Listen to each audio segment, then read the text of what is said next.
kuwa kama afya wa Jesus ya amen amala miste tano na mafya sotana de mantikia berakam sik mafnata wanante man hallelujah sant kutumpo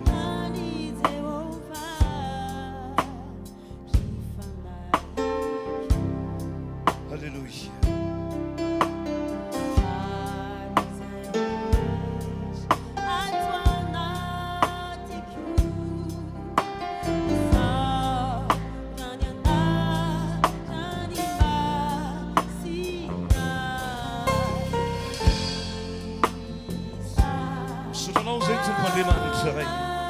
Minoti tapaneriva mafinatra itindray afana mifanatritava aminao indrindra ny fananay izay idera ny anaranao haleluia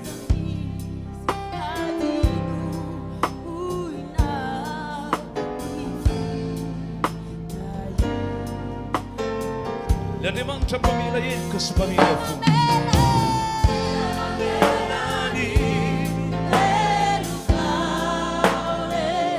rehetra nanasitrana ny olona eto amin'ny toerana ity androany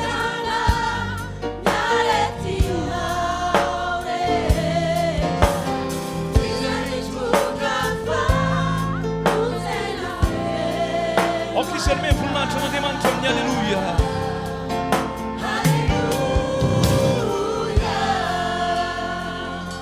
sady mitsika ianao manome voninahitra amin'ny tompandrelana mifetsika zany tokoa sitraka ny anaranao masina zay fa tsara loatra ianao la tsy miova malany manaraka zay sadato mafafeotsika rehetra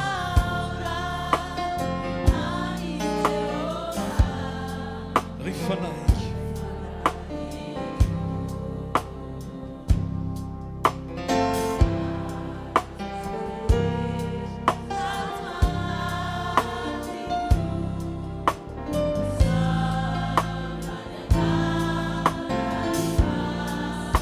Daí ela disse que a gente chama mesmo usando o formato junto por ele.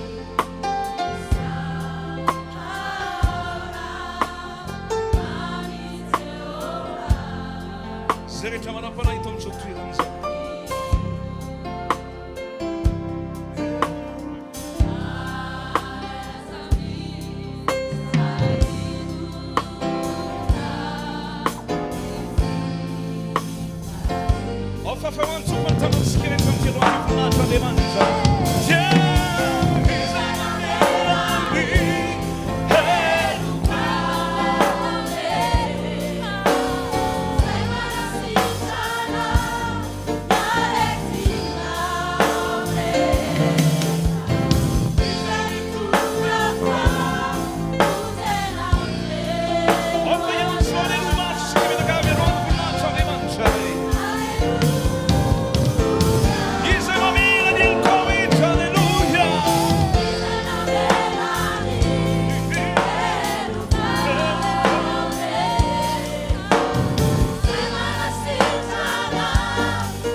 Hallelujah.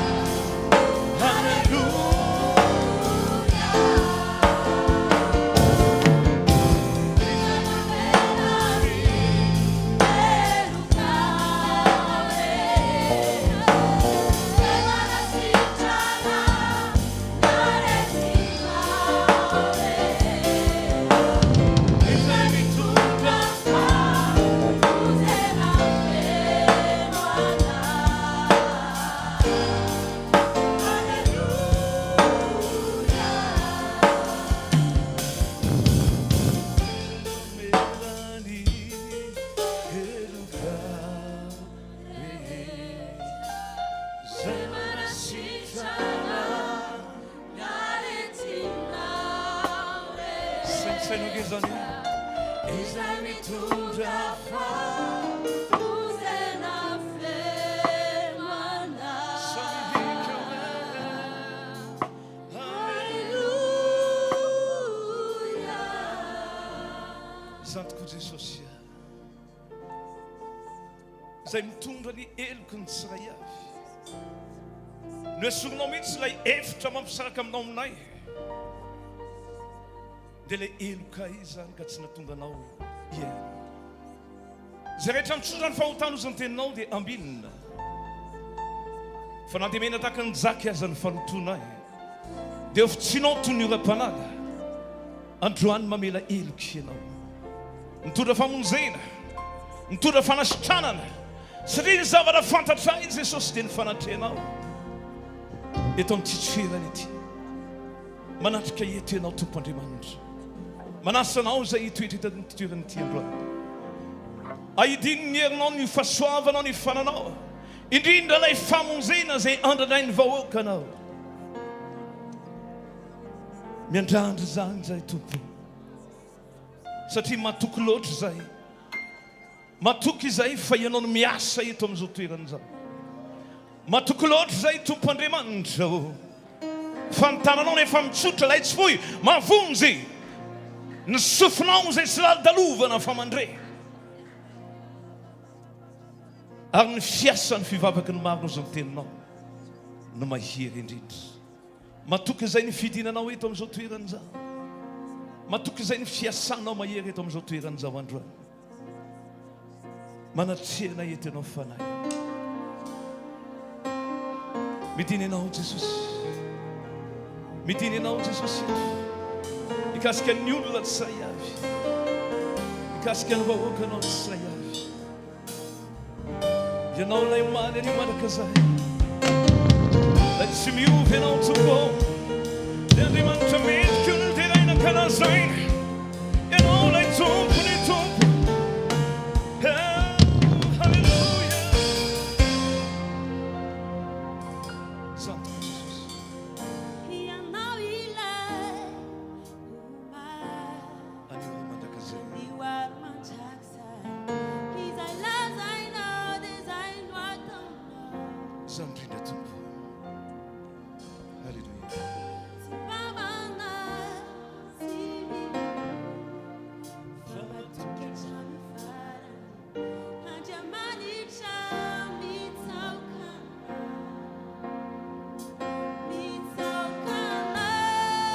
Watsika rehetra manatrika eto amin'ny tsitsiro rehetra laza hoe.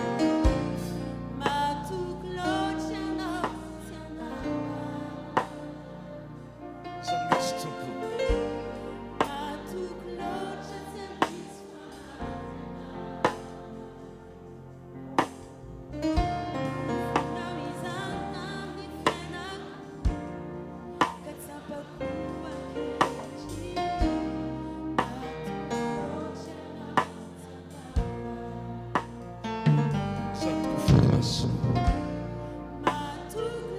Misy matoky izay amin'ity androany ity.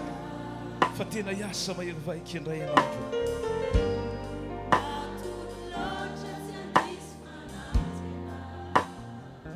Halleluja.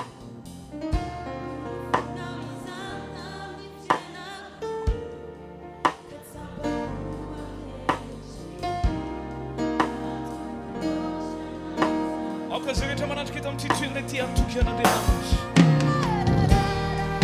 Zantoko fane masonao.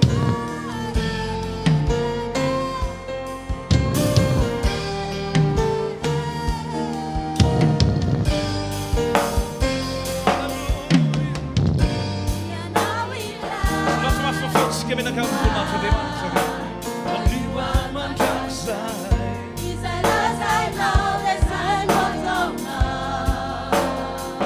Ampianao tena potena Andriamanitra sy mpiakoaka misy.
Matuklodra tiandis fanatena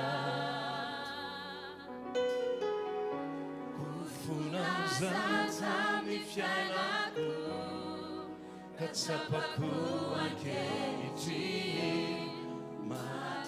Ho an'ny vehivavy rehetra tonga eto ndeha mbavilanitra rehetra ilaza hoe matoky loatra ianao lehilahy kosa hivavaka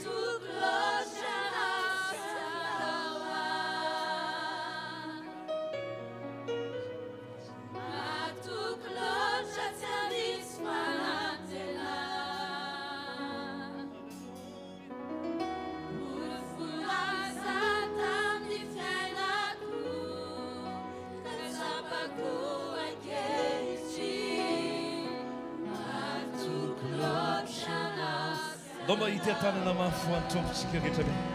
Amtiarao ty voninahitra Andriamanitra. Ny Andriamanitra ivavahantsika matoky. Amen. Amen. Ny Andriamanitra iankofantsika dia tena tokana ilay tena tianao. Ilay Andriamanitra ilay mpanjaka, ny mpanjaka sy tompony tompo. Mendrika no ty efa tanana mafy ny tomponao.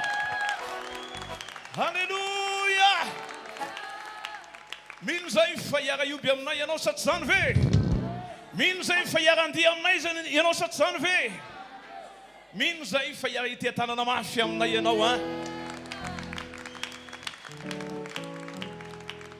Andao araveritsika hiterako anao, hiterako anao, hiterako anao, hiterako anao.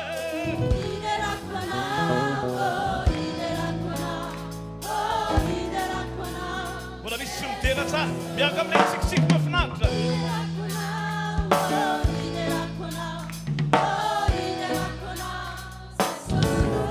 Aizany tsiky mahafinaritra voninahitra Andriamanitra rerany.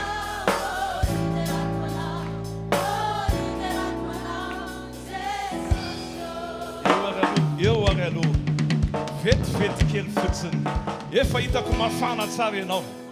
Misy tokony anitsakitsanao tsara mihitsy. Oh, saute, saute, tous les monde saute.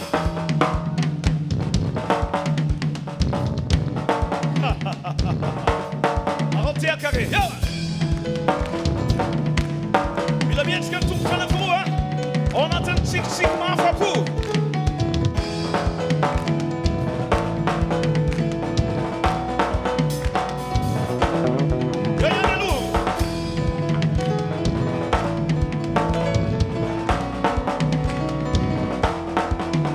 How many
voninahitra Andriamanitra regny.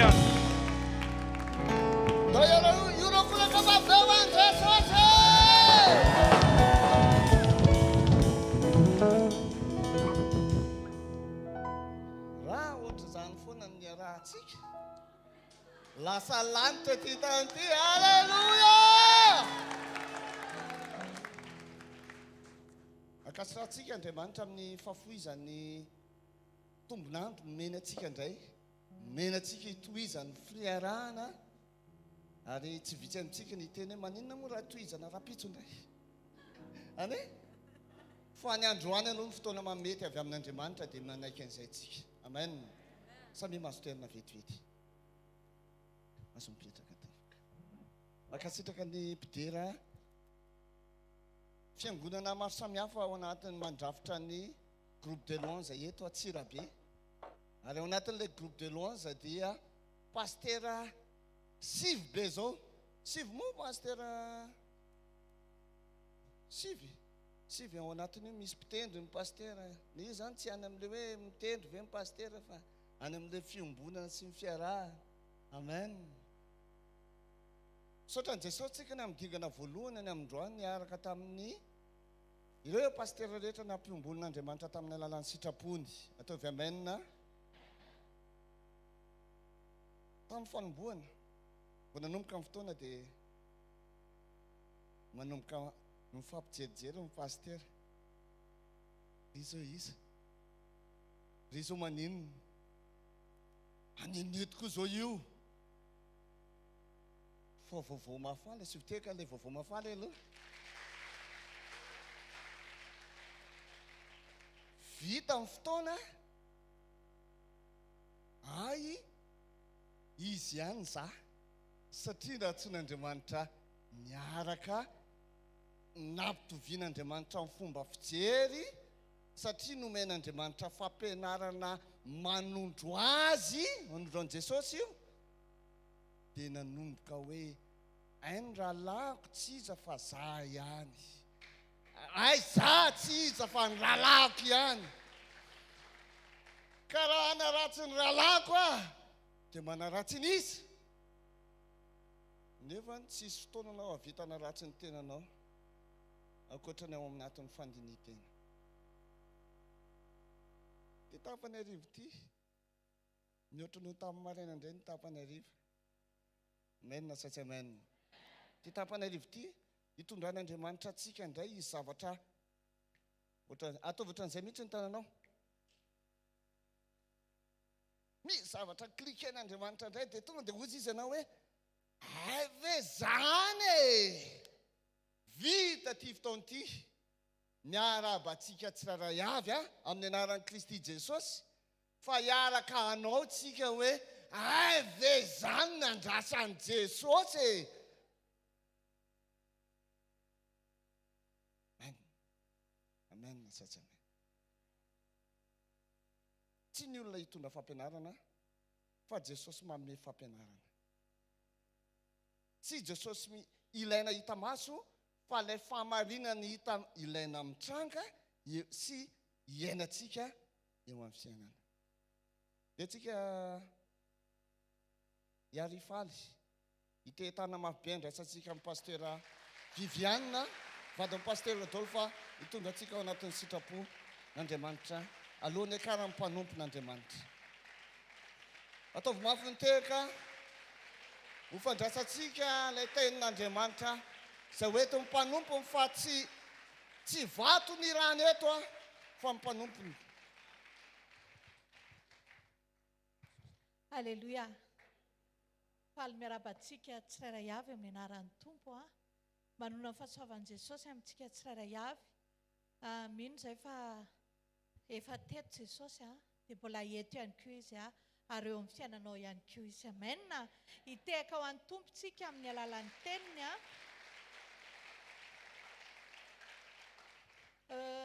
Fampianarana fohy androany hariva momba ny mpanompon'Andriamanitra, mpiandraikitra. Raha vao resaka momba n'izany hoe fiara-miasa amin'i Jesosy izany ny jerena dia tonga dia hoe tsisy afa-tsy ny fitiavan'i Jesosy no hita.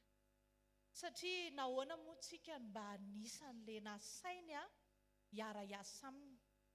Betsaka ny olona teo eo amin'ny toeranao androany fa tsy afaka izy fa ianao no ny fidian'Andriamanitra. Aza tao zavatra tsinotsinona izany fifidianan'Andriamanitra izany fa oka tena ho raisitsika ao anatin'ny fotsika hoe fanahoana no izaha. Rehefa izany foana no mipetraka ao am-pontsika dia afaka manao zavatra tsara ho an'Andriamanitra foantsika. Amen.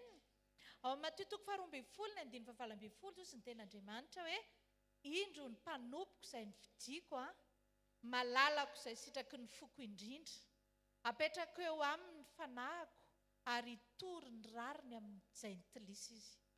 Zareo izany tenin' Jesosy sy fatokian' Jesosy atsika hoe mpanompo izay ny fidiako a, ho apetrako eo aminy ny fanahiko. Manana tombony mihoatra noho ny olona hafa rehetra ny mpanompon'Andriamanitra. Manana tombony mihoatra izany hoe mpiandraikitra mpanompon'Andriamanitra satria fiarahana miasa amin'Andriamanitra. Manana toerana lehibe ao am-pon'Andriamanitra izany tsika indray manko izany adino. Rehefa mandeha ny fotoana, rehefa indraindray somary mafanafana ny hafatra ho entin'ny pasterana, mametraka direktiva maromaro izay izy dia ohatra ny adinontsika hoe mpanompon'Andriamanitra angentsika e. Izany hoe misy zavatra izany tokony tsy ho adinoina mihitsy hoe Jesosy no nifidy ianao. Fa nametraka an'ireo mpanompon'ireo fotsiny izy a, hitaiza sy karakaranao fa Jesosy a no nifidy ianao. Manana toerana lehibe ao am-pon'Andriamanitra tsika ozy izy teo satria mpiara-miasa aminy. Ka noho izany a, ataovy ao am-ponao fa ao am-pony Jesosy ianao. Vao manao zavatra ho an'i Jesosy ianao dia aza mieritreritra izany hoe faly ve pastera sa tsy faly? Mahafinaritra aloha manao mahafinaritra ny mpanompon'Andriamanitra fa izao ataovy ao anatin'ny fonao voalohany hoe faly amiko izao Jesosy a rehefa manao an'ity zavatra ity a. Rehefa izany ny ao anatin'ny fontsika dia tsy manao fahadisoana mihitsy tsika eo am-panaovana ny asan'Andriamanitra. Tsy mitondra afotsizy izany tsika eo am-pelantanan'Andriamanitra fa ataontsika amin'ny fitiavana satria miaraka amin'ny fahatakarana. Tsika izany a rehefa manao zavatra dia izao manao zavatra tsy amin'ny fahazarana fa amin'ny fahatakarana. Rehefa fantatrao ny olona tompoinao a, Andriamanitra tompoinao, dia mahavita manao zavatra mihoatra noho izay nieritreretinao ianao. Izany ary a ataovy ao am-ponao foana fa ao am-pony Jesosy ianao. Noho izany ny devoly anefa dia tsy faly. Tsy faly izy fa hanimba an'io konfiansa na fipampatokisana amintsika sy Andriamanitra io dia miezaka izy manimba ny fonao. Dia izay mahatonga an'ilay disadisa ao am-piangonana, izay mahatonga an'ilay rehefa tonga fotoana tokony hanaovanao ny asan'Andriamanitra dia tsy tonga ianao satria ozy ianao hoe za tokony terino ny tadirakitra fa tsy tary amin'ny farany ariana. Dia tezitra ianao satria tsy dia ianao loatra ny teo tezitra fa ilay devoly manimba ny fonao a, tsy hanomeny tsara indrindra ho an'Andriamanitra. Militsika mpanompon'Andriamanitra mitandrina amin'ny asa fanompoana. Militsika tena mametraka hoe ny devoly anie tsy faly aminao izany e.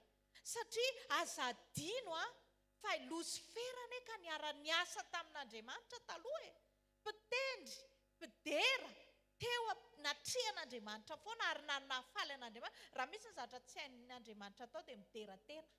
Izay mahatonga antsika faly rehefa midera faly satria io tsy ataon'Andriamanitra ny hiderany tenany fa mila anao izy hidera sy ankohaka eo anatrehany. Dia rehefa izay toerana izay nanompo an'Andriamanitra tamin'izay alalan'izay ny Losifera taloha dia nihevitra izy hoe ilain'Andriamanitra dia nanao toetra amin'izay dia jereo tsara ny tantara fa nampidin'Andriamanitra ny ala tsy teo amin'ny toerana tokony hisy azy intsony. Dia hozy izy Losifera, nareo indray ve ny ahazo ny toerana akaiky an'Andriamanitra sy manao izay mampifaly an'Andriamanitra dia jereo fa manimba ny fonao foana ny devoly, ahatonga anao tsy hipetraka tsara eo amin'ilay fanompoana ny ndrasan'Andriamanitra anao. Be dia be ny felonana, izay ny atao hoe toetra ny devoly, mahatonga ny olona tsy tafatoetra eo amin'ny fanatrehany. Tsy ilay olona teo akaikinao ny diso, tsy hainao ny diso, fa ny devoly te hanimbanao tsy ho eo amin'ny toerana izay tediavin'Andriamanitra hitananao. Ao amin'ny Mateo 20:20 ny andininy 7:20 ka hatramin'ny 8:20 dia vaky toy izao ny teny amin'ny anaran'i Jesosy manao hoe ary noho ny verina maraina hakanay tanàna izy dia noana ary nahita azo aviavy anankiray teo amoron-dalana izy ary nakeo aminy kanjo tsy nahita na inona na inona teo aminy afa-tsy ravina ihany dia hoy izy taminy asa misy voa avy aminao tsony mandrakizay dia maina vetivety foana ilay azo misy teboka eniny ity ozy raiko vetivetika fotsiny dia mino fa ho tafatoetra ny fanompoantsika an'Andriamanitra io teny io dia izao hoe aza vela ho diso fanantenana aminao Jesosy matoa Jesosy niverina teo amin'ilay azo nanantena izy ahita le voa matoa Jesosy nampiasanao manantena izy andray voa avy any aminao matoa Jesosy niverina ozy izy dia te ahita an'ilay zavatra nataonao izy te hisitraka an'ilay zavatra nataonao teto nefa nampalahelo diso fanantenana Andriamanitra voalohany indrindra asa mandiso fanantenana an' Jesosy izany fa rehefa mifidy ianao izy eo amin'ny toerana anankiray izay nanendreny ianao dia ataovy mahita fi eo izy aoka izy hifaly aminao aoka izy hanatenanao ninona asa fanompoana izay nanendreny Jesosy ianao dia ataovy mifaly amin'ny alalanao izy amin'iny tsisy asa fanompoana tsara sy ratsy izany ekany ianao le mitondra ny baiboly pastera ny tena tiako ka iny izao ny any asa fanompoana tiako dia enana le tsy izany fa izay nanendreny ianao eo ny tsara indrindra dia ataovy mahita anao eo foana Jesosy fa aza vela ho diso fanantenana izy tsarovy tsara fa eo amin'ny asa izay nampanaoviny Jesosy atsika dia manantena foana izy isan'andro fa hamoa be dia be eo antsika manantena izy fa hahita zavatra avy aty amintsika na mitarika fiderana na mitarika fiankofana ninonninona dia vao mitsangana ianao ka mijoro amin'ny anaran'i Jesosy dia manantena izy ny ahita voa tsara avy any aminao foana ka aza vela ho diso fanantenana na ho tezitra Jesosy tena tia antsika izy dia isan'andro izy manantena antsika foana rehefa mifidy anao izy dia matoky anao izy indray ianao miteny hoe za ve dia mahavita an'izany zange za tsinitsininy ity ve tsara zao vao nandainga teo tsy mijery an'izany Jesosy fa rehefa namifidy anao izy aloha dia jereo tsara fa matoky anao izy dia anjaranao no mitoetra ho eo amin'ny sitrapony mandrakariva sy eo amin'ny toerana izay tiana hitananao foana satria matoky anao izy faharoa dia izao hoe aza fitiavana manana fitiavana ao matotoko faharoa amby roapolo ny andininy fahaenina amby telopolo ihany koa dia mivaky toy izao ny tena amin'ny anaran'i Jesosy Kristy tompo manao hoe mpampianatra ny didy manao ahoana ny lehibe ao amin'ny lalana dia ao amin'ny lalàna dia hoy Jesosy taminy tiavany Jehovah Andriamanitra ao amin'ny fonao rehetra sy ny fanahinao rehetra ary ny sainao rehetra izany ny didy lehibe sady voalohany ary ny faharoa dia tahaka izany ihany dia izao tiavany namanao tahaka ny tenanao izany didy roa izany ny antohany lalàna rehetra sy ny mpaminany ny fitiavana dia indraindray atsika mieritreritra hoe fitiavana dia manao an'ilay izy amin'ny fombatsika fa ny zavatra takian'Andriamanitra dia izao ozy izy hoe fitiavana tahaka ny tiavanao ny tenanao no hitiavanao ny namanao rehefa mifankaty ny mpanompon'Andriamanitra rehefa mifankaty ny zanak'Andriamanitra dia ozy izy hoe izay no alalàna ozy izy fa maninona mpianatra nareo raha mifankaty izany hoe raha mpanompon'Andriamanitra marina ianao eo ny ahitana hoe marina ve ianao sa tsy marina ka rehefa marina ianao dia misy an'izay voan'izay fitiavana izay ao anatinao satria iza moa ilay fitiavana izay no tonga Jesosy niteny hoe ny alalàna fa mpianatra nareo raha mifankaty satria Jesosy angeny fitiavana ka raha izy fitiavana aza tsy ao anatintsika dia iza no tompontsika izany militsika izany mametraka an'izany foana hoe Jesosy mety mifanohatra amin'ny zavatra eritreretiko ny zava-misy fa zao ataoko hita foana fa misy anao atao anatiko iza le enao atao anatiko enao fitiavana ny atao anatiko Jesosy Kristy no niteny an'izay teny izay ka raha tsy eo izy fitiavana dia tsisy ninonninona izany mikonty amin'izay ataontsika rehetrarehetra izy izy ny tenin'Andriamanitra hoe ninonninona ataonareo na amin'ny teny na amin'ny asa dia ataovy tahakany ho an'ny tompo iza le tompo fitiavana ka ninonninona asa ataonao ninonninona zavatra ataonao dia ataovy amin'ny fitiavana ampiaro mety tsy ny ainanao izany mety hatramin'izay dia izay foana aloha voalohany za voalohany aloha dia vadiko dia zanako dia izay vao ny ambony hovay ilay izy manomboka androany Jesosy inona no nampianarinao tiavany tenanao tahaka ny namanao ao matotoko 5:20 ny fahatelo dia Matio toko 5:20 indray dia ny andininy 2:20 dia vaky toy izao amin'ny anaran'i Jesosy Tompo manao hoe ary no nanatona koa ilay nandray ny talenta roa dia hoy izy tompoko talenta roa no natolotra ao indro nahazo tombony talenta roa koa hoy ny tompony taminy tsara izany mpanompo tsara sady mahatoky natoky tamin'ny kely ianao dia ho tendreny koa mpanapaka amin'ny be midira amin'ny fifalian'ny tomponao fa no nanatona kosa ilay nandray ny talenta ray dia nilaza hoe tompo fantatro fa olona mila voatsiary ianao mijinjy eny amin'izay tsy namafazanao ary manangona eny amin'izay tsy nanafanao dia natahotra ka lasa nandevina ny talentanao tao anatin'ny tany indry lasanao ny ianao ary ny tompony namalika nanao taminay mpanompo ratsy sady malaina efa fantatrao fa mijinjy eny amin'ny tsy namafazako manangona eny amin'izay tsy nanafahako koa tokony ho mpananana ny volako tamin'ny mpanana vola ianao ka raha tonga dia nandray ny amba amin'ny zanany koa lao amin'ny talenta izay omeo ilay manana ny talenta 10 fa izay rehetra manana dia omena ka manambe izy fa izay tsy manana kosa na dia izay nanana sady alana aminy jereo tsara io fahatelo io hoe ataovy tsara ny asan'i Jesosy aza vela ho voafafahamponao fa tsy maintsy ho avy angeny fotoana hiatrika an'i Jesosy zasy ianao dia rehefa hiatrika an'i Jesosy zasy ianao dia inona no tenentsika an'i Jesosy hoe tamin'izaly tatirakitra iny dia sahirana be dia volan'i Jesosy any moa ty dia nalaiko eo lolo izy dia naprimiko ho vitanao ve ny teneny izany na hoe tamin'izaly nitendrena anao an'ireto zavatra rehetrarehetrareto dia kamo dia tsy nanao jereo tsara fotsy izy hoe mpanompo ratsy ozy izy sady malaina izay kely anananao dia lanany aminao mijery ange Jesosy aza ho tsinitsiny avintsika izany fa mijery ny zavatra ataontsika Jesosy tapitany daholo vao mietsika ianao dia hitany hoe hoaiza ianao dia akaiza dia adinina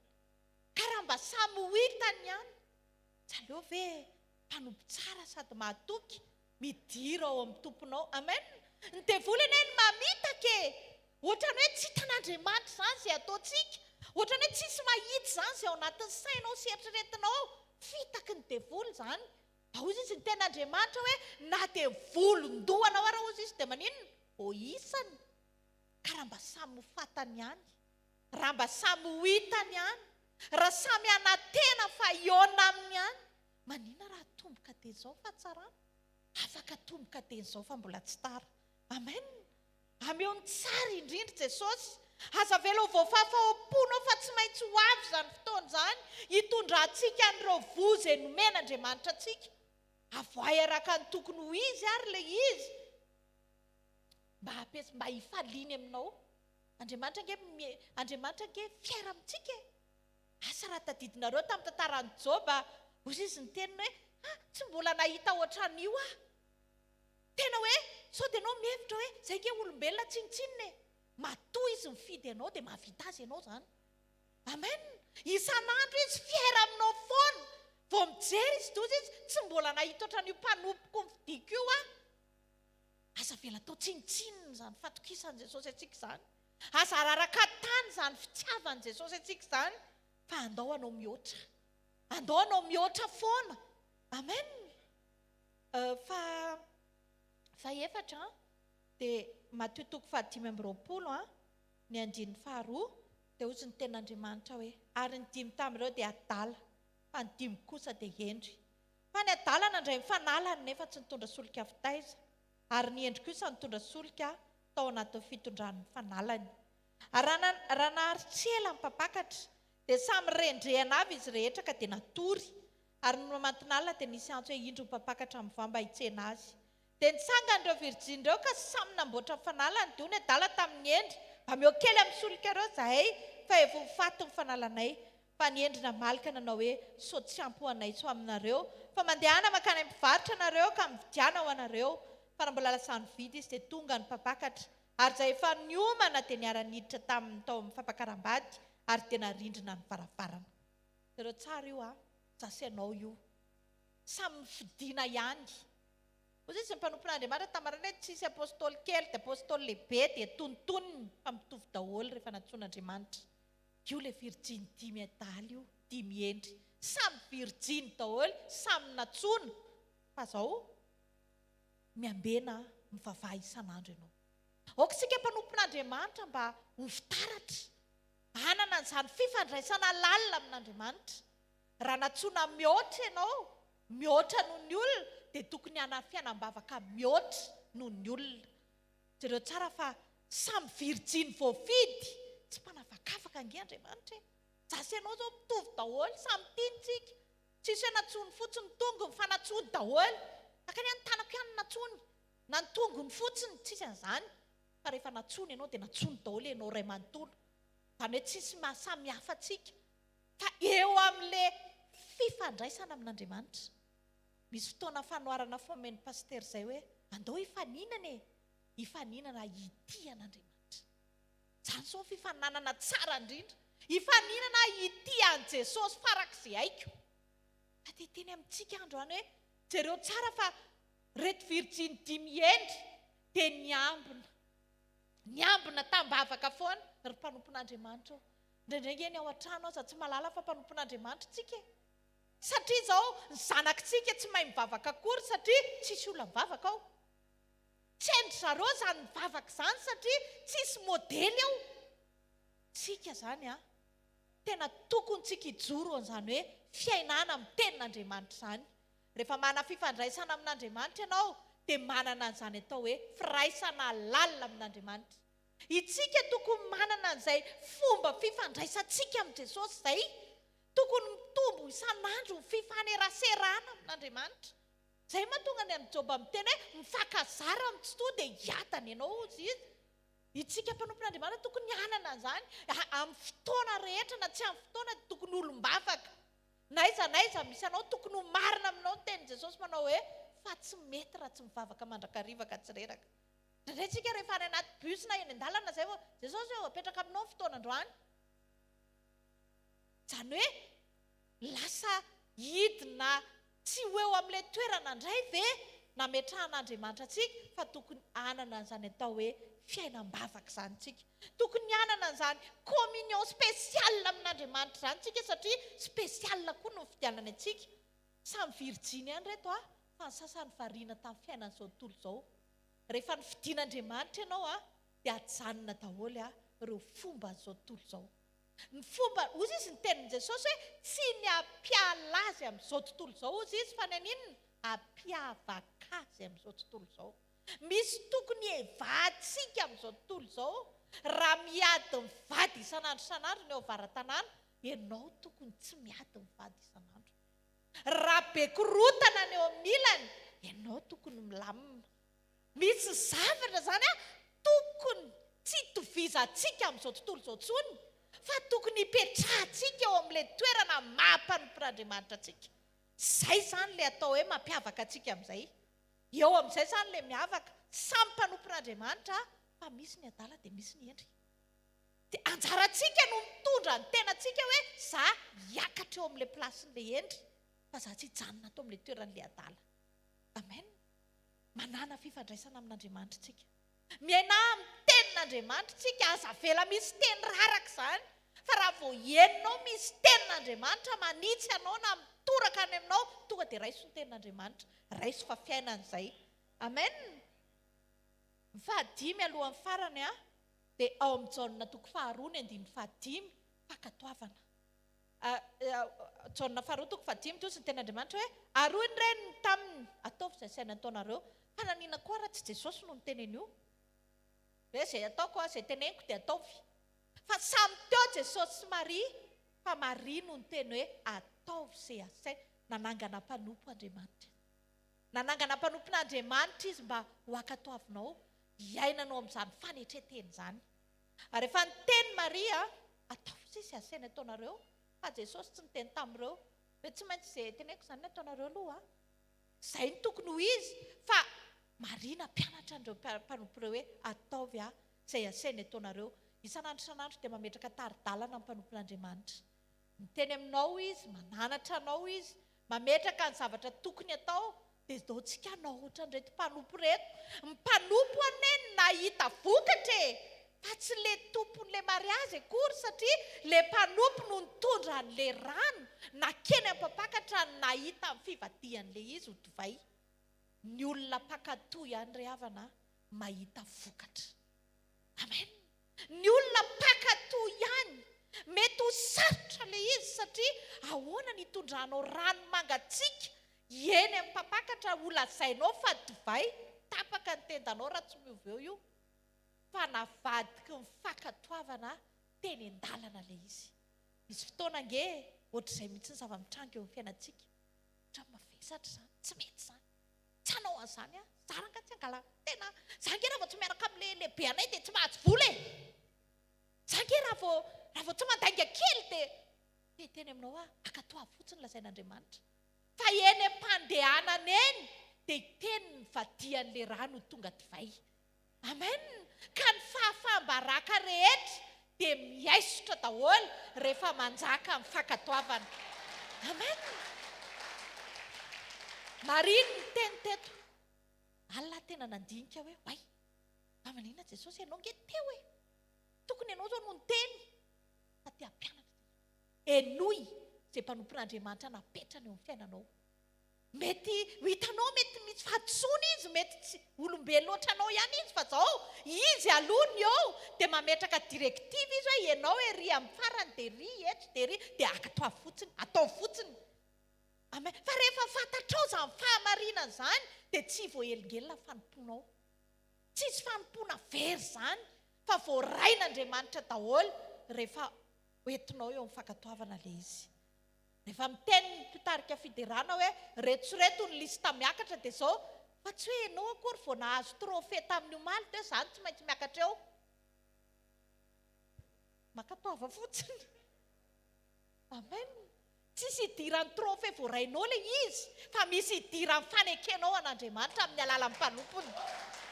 Amen. Raha tianao hitombo le izy, raha tianao hiakatra, raha tianao izy fahagagana hitranga dia zao akatao fotsiny. Akatao fotsiny. Amen. Mety mavesatra le teny, mety marary le teny. Fa zao akatao fotsiny. Zay ny Nataon'i Maria zay. Zao e. Tsisy teny betsaka afaka horesahana. Ny fotoana koa mandeha. Efa kely sisa dia ho avy Jesosy fa zao akatao fotsiny. Amen. Rehefa izany ny hitondranao amin'ny fanomponao dia valy aminao Andriamanitra. Makasitraka anao Andriamanitra. Menamena ny teny io androany. Za tsy tia loko menamena. Teny aminao akatao fotsiny. Amen. Mila mametraka tsika an'izany fakatoavana izany. Ahoana moa ny akataovantsika amin'ny mpanompona, ahoana ny akataovantsika an'i Jesosy tahaka ny anajantsika ny mpanompon'Andriamanitra izay apetrany eo amin'ny fiainantsika. Fanetreteny izany. Fanetreteny izany makatoa izany. Fanetretena dia mira vokatra, misy fahagagana, misy fanovam-piainana, misy voninahitra ao ambadika izany fakatoavana izany. Ka raha tianao Jesosy hiasa foana eo amin'ny fiainanao dia izao makatoava azy. Aza matahotra olona fa matahora an'Andriamanitra. Rehefa matahotra an'Andriamanitra ianao dia Andriamanitra koa mijery ianao. Amen. Farany ao amin'ny Luka 10. Luka 10 ny farany dia ny andininy fa Luka 10 dia ny andininy fa 1:30 dia mivaky toy izao ny teny amin'ny anaran'i Jesosy Tompo manao hoe ary sendra nisy mpisorona anankiray nidina tamin'izany lalana izany ary raha nahita andra-lehilahy izy dia nandalo azy. Ary toy izany koa ny levita anankiray izay tonga teo ka nahita azy nefa nandalo koa. Fa nisy kosa Samaritana anankiray nandeha tamina lehany ka tonga teo aminy ary no nahita azy dia honena. Dia nanantony izy ka nifehezy ny feriny sady nasiany oliolo sy divay. Dia nampitengeniny tamin'ny bibiny izy ka nentiny ho any amin'ny tranom-bahiny dia nitsabony. Ary no nampitsoniny dia naka dia nariro izy ka nomeny ny tompo tranom-bahiny sady nanao tamin'ny hoe tsaboa izy. Ary nahoatrina ny laninao mihoatra no ireto dia honerako rehefa miverina. Zase ianao indray io. Mandalo amin'ny fanompona, mandalo daholo. Dia niteny amintsika Jesosy hoe honerany rehefa miverina izy. Amen. Mety mamafy ianao amin'ny fanompona, mety mandofirena, ohatrany tsisy mahita izany akory. Ohatrany ataon'ny olona tsinitsinina, ohatrany tsy fantatra akory ary ianao rehefa tonga amin'ny fivoriana izy moa nareo. Fa zao honerany rehefa miverina izy. amen. Courage ianao, courage ianao eo am-panomponan'Andriamanitra. Andriamanitra velona ny tomponao, Andriamanitra mahery ny tomponao, Andriamanitra mahita ny tomponao. Mety hiteny ianao, anao koroa azady ery dia iza zao ny hanonitra an'ilay dia ahoana zao inona indray ny amidy amin'ity anaovana izany vonjy fanahy izany. Mety be dia be ny ianao ary mety tsinitsinyavina akory rehefa avy eo, mety tsy hita akory ianao, mety tsy fantatra akory ianao. Fa zao misy izy ny tenin'Andriamanitra hoe onerako rehefa miverina. Amen. Jesosy mijery ny ataonao foana ny fanomponao, hitany daholo ireny mody fanina rehetrarehetra ireny. Manana ihany fa tsy teanao. Tsy mitory vola fa te hiteny an'ilay kalitean'ny fanompontsika an'Andriamanitra. Mety ozy izy ianao hoe andehanao korasady any ananina dia ohatrina fre dia ahoana zao iza mandoha izany, izay nge ilaina tokony atohany e. Eto mianto tena ianao, mety tsy fantatra tsy rahin'olona koa raha ianao na handeha na tsy handeha. Fa zao courage ianao. Amen. Courage ianao. Fa ozy izy Jesosy etohany daholo ireny laninao ireny rehefa miverina izy. Amen. Ataovy am-pitiavana ny asan'Andriamanitra. Lanio ny enerzianao fa tsy maninona izany. Mety ozy ianao izany nge tsy nameny pastera vitamina tamin'izay ilay niary tory taria, aza mandray an'izany akory izy amen. Amen. Fa zao hosoloana hono ireny rehefa miverina izy. Ka tsy miasa asa foana amin'izao tsika tompoko. Avy eny fotoana e, ary eny amin'i Jesosy tsika dia atokany toeran'izay ianao. Reto ilay mpanompo, reto ilay tsy nalala mainandro, reto ilay tsy nalala atsika, reto ilay tonga foana ny dododona anao ny asako foana. Everinao fa moramora moa izany fifandraisana amin'izany fotoana izany. Hijery anao hita maso amin'izay Jesosy amin'izay fotoana izay. Dia eo amin'izay izy miteny aminao, onerako rehefa miverina.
Alleluia. Ankasitrahana tompo amin'ny anaran'i Jesosy. Ao anaty vavaka miova ny zavatra rehetra. Ao anaty vavaka miverina ny zavatra rehetra. Tsarovy zay Jesosy a. Ifonana aminao fa misy taona kamo mivavaka. Misy taona manao excuse dia tsy mivavaka. Misy taona ohatry ny zara raha mivavaka. Misy taona ohatry ny mametraka hoe paster zay efa mivavaka. Dia amin'ny mampiandraikitra sy amin'ny mpiara-manompo dia izahay mihitsy ny tsy ampivavaka tompo. Androany hariva amin'ny fotoana iverenana eto anatrehanao. Misaotra ny amin'ny teny sy fanairana. Ampiasanao mpanompo. Atonga anay ho mpanompo miambina feno vavaka. Vavaka izay iray amin'ny anaran'i Jesosy. Aoka ny fanahy mivavaka tena ameno ny tsiraray avy. Hitarika ny tsiraray avy. Amin'ny anaran'i Jesosy Kristy avy Nazareta. Amen. Deo tsika hivavaka mba ho tonga mpanompon'Andriamanitra sy ny baiko mahazo galy daholo tsika rehetra zao. Alleluia. Zay mba anisany mahatsara Senegaly, Senegaly mahazo baiko. Ataony foana iny na inona antony na inona dikany dia raisitsika zay. Fa zasenao tonga eto zanak'Andriamanitra mahazo direktiva. Rehefa milatsaka ny tenin'ny tompo dia ankatoavitsika. Rehefa milatsaka ny tenin'ny tompo avy any amin'ny mpitarika, avy any amin'izay leader. Deo tsika hitehaka ho an'ny leader ny men'Andriamanitra atsika eto Atsirabe aloha e. Tsy maintsy misy ny leader, tsy maintsy misy ny mpitarika. Tsy maintsy. Ary ny mpitarika atsika rehetra moa mazava ho azy Jesosy avy any Nazareta. Deo tsika hivavaka mba ho tonga mpanompon'Andriamanitra mpankatoa zasenao.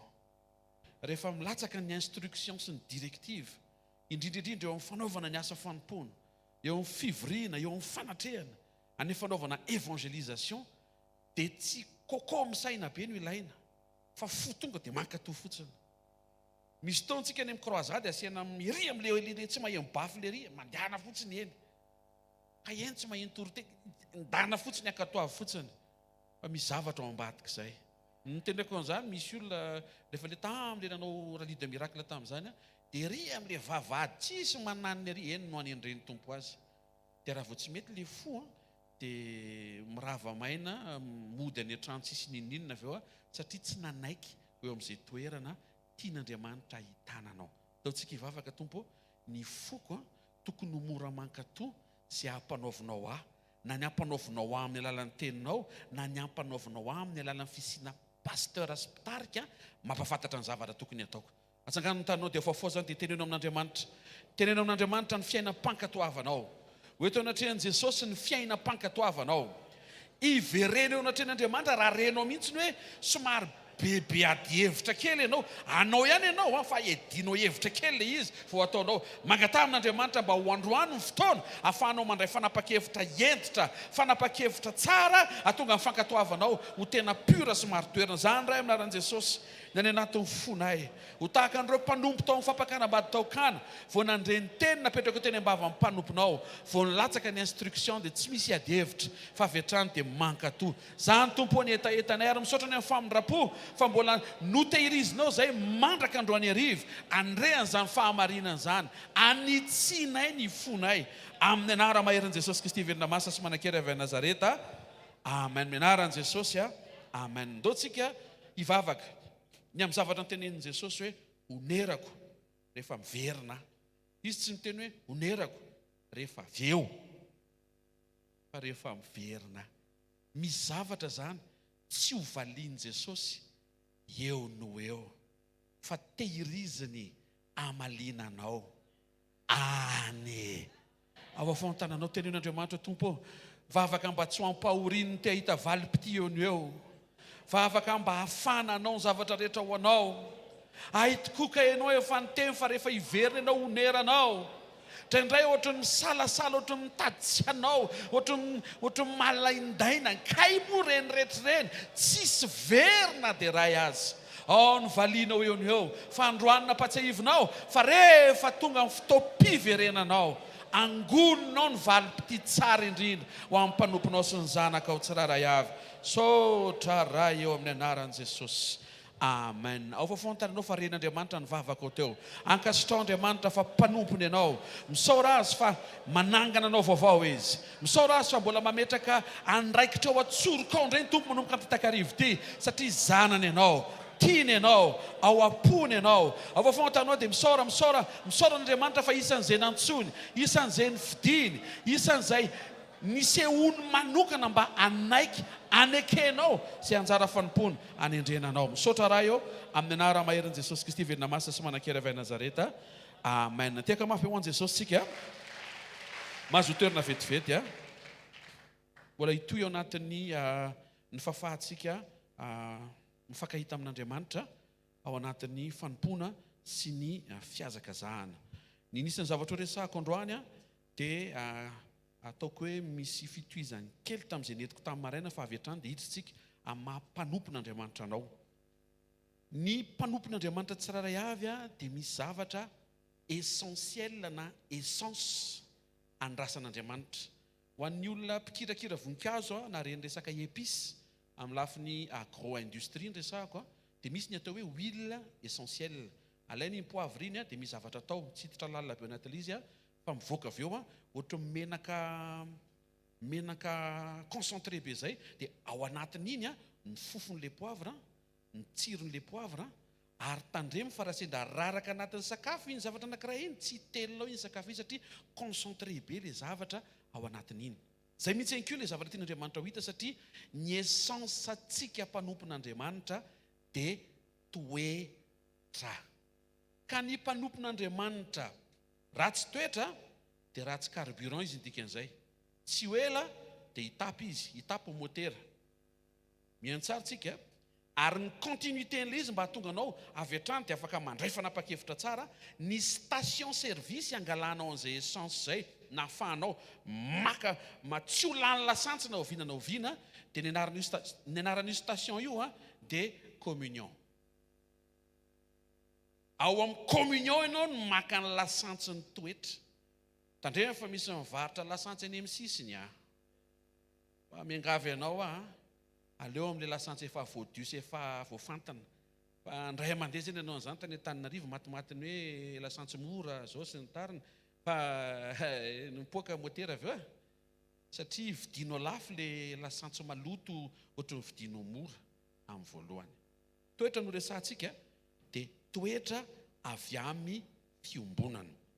Matthieu 7:12 misy zavatra nazavain'i Jesosy zay ho raisitsika mba azahoantsika ny hoe misy karazana toetra azonao melohany nandraisanao an'i Jesosy dia tsy ny le resahantsika fa le karazana toetra velona ao anatinao rehefa avy nandray an'i Jesosy ianao. Ao vakintsika le Matthieu 19:12. Matthieu 19:12 tsy mandeha moa zany ny écran toetran' Jesosy zany. Mianaran'ny tompo fa misy ionoka zay teraka ionoka hatrany an-kibon-dreniny ary misy ionoka zay nataon'ny olona ionoka ary misy ionoka zay nanao ny tena ny ionoka noho ny fanjakan'ny lanitra aoka andray izany zay mahay mandray. Ty resahako ty zany mila fantatsika toetra anananao tsy zay le andrasan'Andriamanitra. Io toetra io voateraka ianao dia efa nanananao io toetra io. Dia nany mamanao ro miteny hoe ty zazy ty tamin'izy teraka tsy mitovy amin'ny piraita-po aminy izy io tsy dia mitomany. Tena kalma be io zazy io. Iné ny anaran'izay, caractère iné efa ao. Io le voalazan'i Jesosy hoe efa teraka hatrany an-kibon-dreniny izy dia efa nanana an'ilay toetra. Misy indray ny caractère relationnel. Ohatra tsindrin'le zokony foana le zandriny dia lasa manana toetra mandefitra le zandriny. Dia manona fiadanana ho an'izay zandry rehetra manatrika eto ka niaran'izany teo amin'ny piraita-po. Tompo anie hanangana anao. Fa noho ny amin'ilay tsindry bokotra ataon'le zoka zandry dia lasa mahay mandevitra ho azy le zandry. Maheno tsara tsika caractère relationnel. Misy ihany koa le nazavain'i Jesosy caractère aki azonao mendalana mety tany ampiasana tonga dia misy gidrakidra be dia tsy afa manoatra ianao dia lasa mahay mangina ho azy. Zany anankitelo resahako zany toetra ara-nofo. Fa ny zavatra andrasan'Andriamanitra avy amintsika mpanompon'Andriamanitra tsy reny fa le toetra azotsika rehefa avy nandray an' Jesosy tsika ka manomboka mianatra mamoaka an'le toetra avy amin'izay hitatsika ataon' Jesosy, ary indrindra tafavavaka fontsika alohany mamoaka an'le toetra. Zany hoe mahatonga anao mandevitra zany a, tsy hoe satria mitatatata be le patron-nao dia fantatrao misy karama amin'ny farany vola dia vitanao mandevitra, tsy fantatrao misy vola tsy maintsy raisina dia mandevitra ianao. Tsy zay le ankasitrahan'Andriamanitra. Fa ianao ohatry mitady tsy ho zakanao, fa mivavaka ianao dia lasa zakanao, satria mahatsiaro sy mahatadidy ianao hoe Jesosy ianao ahy zakay moa nandevitra koa rehefa niteniteny foana amin'ny fariseo sy ny sadoseo, Pilato efa zao fa nandevitra ianao, za koa zany raha mijery ianao afaka mandevitra mitovy aminao. Hitanareo le fifandraisanao amin'ny Jesosy no amoanao an'le toetra, dia iny le resahan'Andriamanitra fa ankasitrahany amin'ny mampanompony anao. Teneno akaikinao raha samy andevitra ihany hoe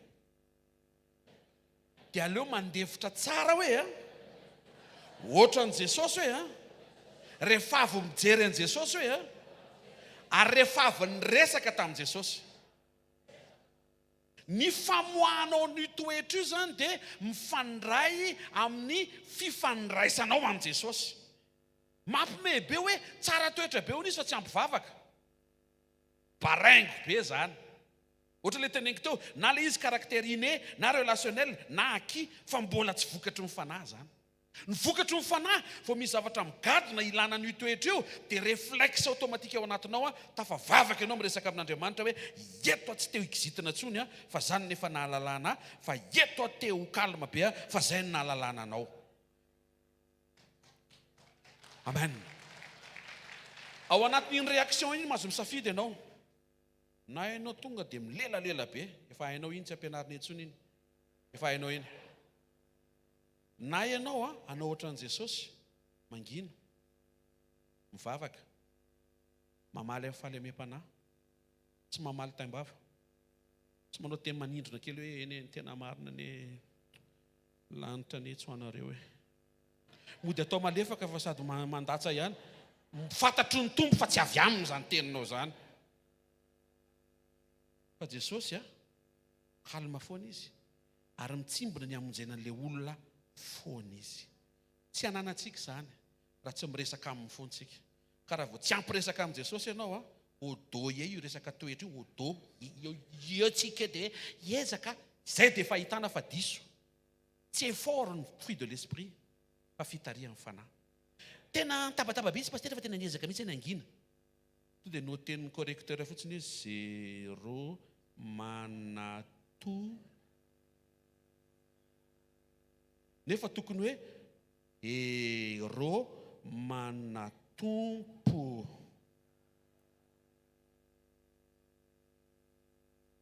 Miresaha amin'i Jesosy.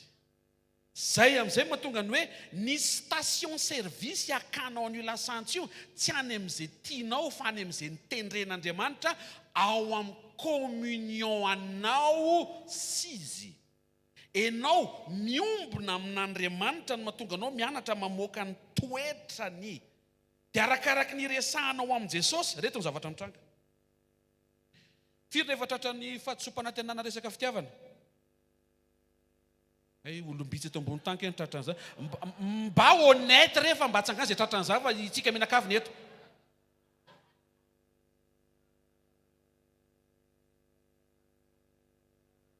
Ny namantarako an' Jesosy na tonga ho afaka tsy ampahorian'ny fitiavan'olona tsy taty amiko intsony. Satria nampianaran'i Jesosy amin'izay hoe raha izy ny tsy tianao, za tianao.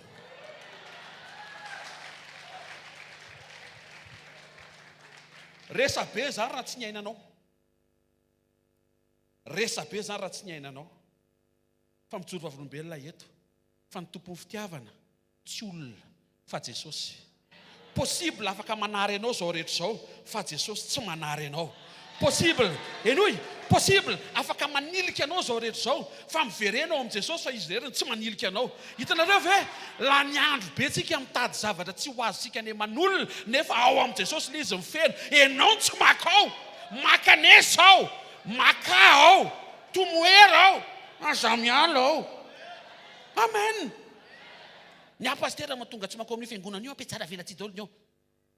Makanesy eo amin'i Jesosy tsy mety tsara velatsy. Aza sy ny excuse ty resaka ty.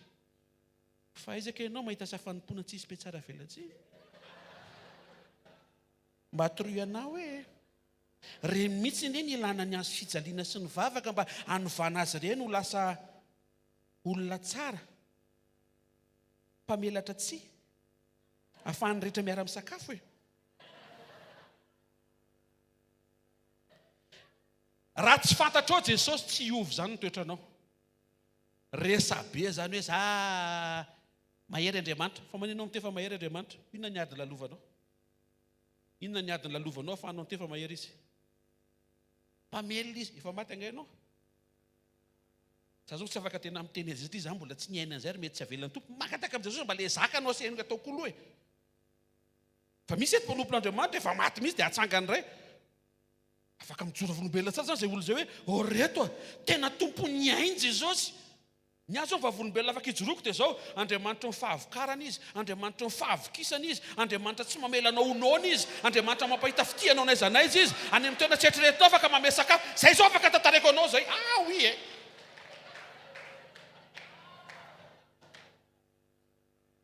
Misy mpanompo ve ato vonona mbola androso aloha e. Amen. Aoreny tsara ny fifandraisanao amin' Jesosy. Afahanao mahita an'le toetra tsara irinao, tsy hitanao any aman'olona fa ho hitanao rery ao amin' Jesosy. Enoy tsara ny fiantraikan'izay mampifikitra bebe kokoa anao amin'ny tompo le izy satria tsy taditady olona zany tsony ianao hoe ianona hoany mitomany any ianao. Ao amin' Jesosy satria ianao tsy ampitomany zany. Iza rehefa ny teo fafafako ny ranomaso fa kalme ianao. Te aleonao makany amin'ny olona andatsaka ny ranomasonao. Fotoana zao amerenina ny fanomponao tena marina ao amin' Jesosy. Tsy manompo olona tsika fa manompo Andriamanitra. Fa misy olona petraka Andriamanitra ho pastera. Avarina, tsy pastera daholo tsika. Misy pastera, misy mastera. Féminin de pasteur. Misy évangéliste, misy mpidera, misy mpandihy, misy mpanafana seza. Tsisy zay. Tsisy mpanafana seza. Karazany dia natao hifanaja. Raha miteny zao mpitarika an'ity fiderana hoe ny raha ataontsika zay vonona ny mandeha. Za foana koa ve? Fa inona ny hira tianao atao? Ce matin dans ma chambrette, midina. Mianatra tsika, miaino, mankatoa. Misy taona ny pasteur tsika miteny hoe nandre feo avy amin'ny tompo fa hifadianina tsika. Ianao tonga dia fa ahoana e? Zao isaory Andriamanitra hifadio fotsiny aza asiana keskilia mpanompon'i Jesosy tsika tonga eto fa tsy mpanompon'ny kibotsika. Amen. Ny toetra dia raisitsika avy amin' Jesosy entiny fanamasina. Romana 5:5 amin'ny anaran'ny Tompo. Satria ny fanamasina izay nomena antsika no nentiny nampidina ny fitiavan'Andriamanitra ho ao am-potsika. Ny rôle ny fanamasina dia maka an'izay efa misy eo amin' Jesosy mametraka izany ao anatinao. Tao ny fahateram-baovao dia déverser izy ny teny frantsay, natobaka ho ao anatin'ny fonao ny fahafenony ny toetra an'Andriamanitra rehetra. Enao kizitinjitina be io za misy tokona fahatsaram-panao fa ianao mihitsy tsy mamoaka. Avoa iny stoka rangaty. Misy ka eo zany fa ianao tsy mamoaka. Tenenina akaikinao tsy zavatra voangatahany zany hoe tsy mila makeny aloha ianao akan'le izy hoe tsy vidiana vola le izy vao azonao hoe fa avoana ny ray an' Jesosy ianao hoe dia feno toetra tsara ny fonao hoe.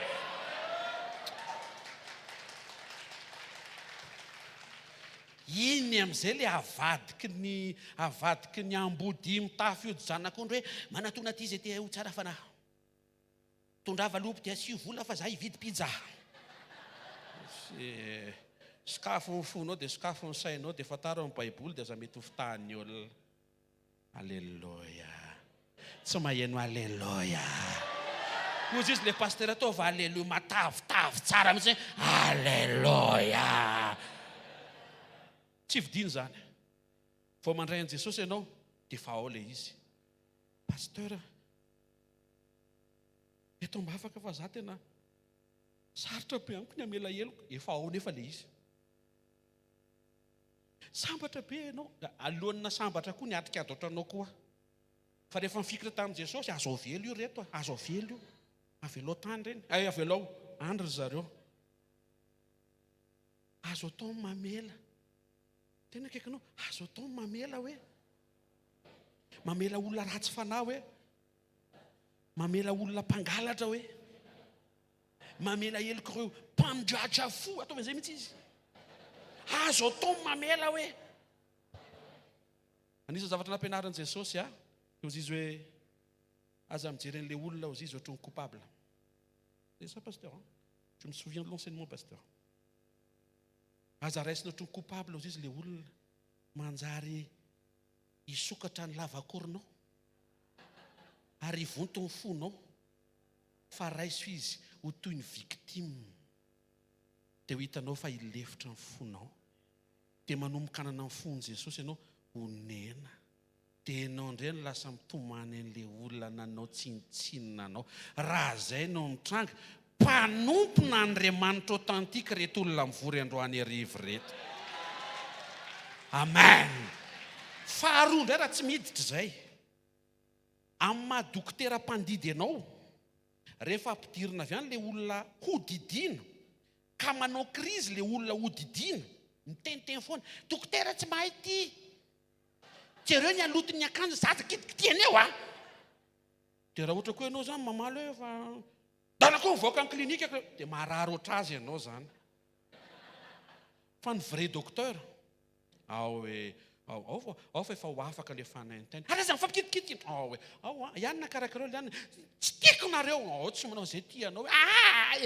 Satria fantatrao fa olona marary amin'ny krizy io ary ny vahaolana ho azy dia napetraka Andriamanitra any aminao. Be dia be ny ao an-tokantranonao sy eo amin'ny fiarahamonina manao krizy. Dia ianao no dokotera tian'Andriamanitra raha miasa fa ianao tsy manaiky fa krizy koa miaraka aminy. Ka androany hariva fotoana hanovana ny krizy ty ho lasa Kristy tsy mahentehaka ho an'Andriamanitra. Ndao tsika anaika any amin'ilay toetra. Jereo Jesosy teo amin'ny hazo fijaliana izy. Hitany daholo mikimaky n'ilay kapiteny Romana sy ilay anina teo. Avenao rehefa tsy narary ve le fantsika? Ho an'izay mbola tsy natsapa tongava dia mangataka mba hisy akaantso vetivety eo amin'ilay fanaovana sakafo teo. Satoana vetivety ny tananao. Marary. Ozy Jesosy raha io. Amelandia. Fa tsy fantany izay nataony. Zany ny Jesosy arahantsika.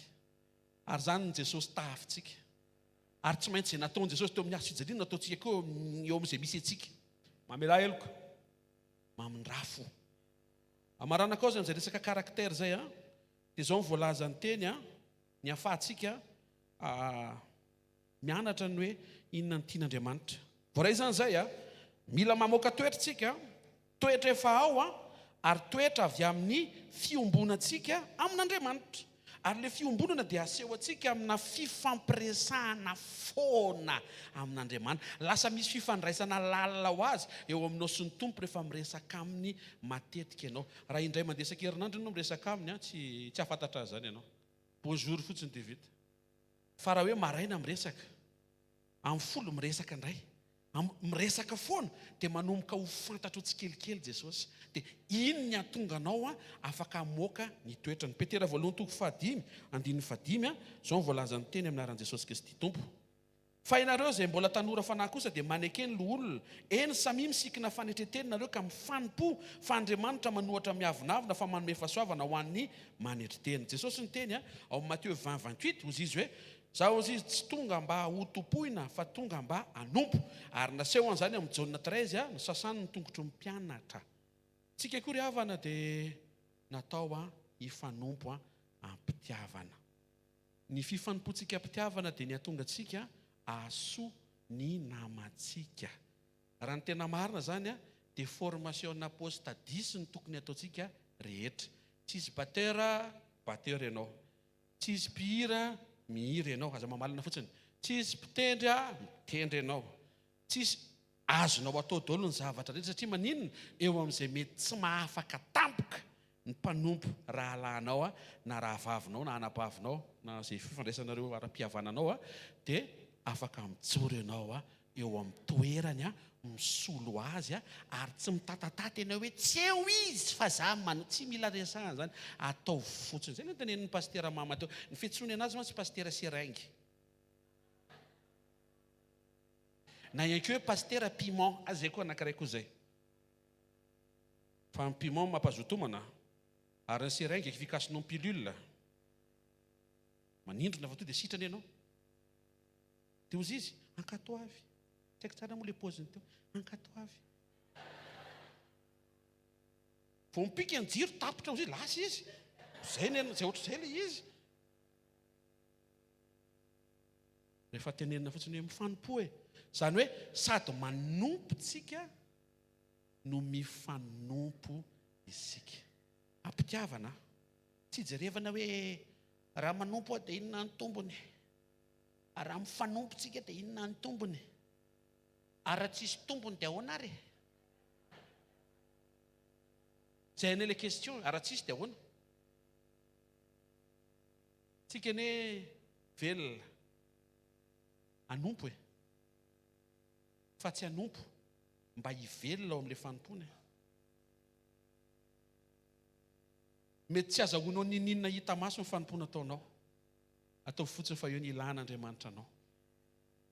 Alleluia. Ataovy ampitiavana.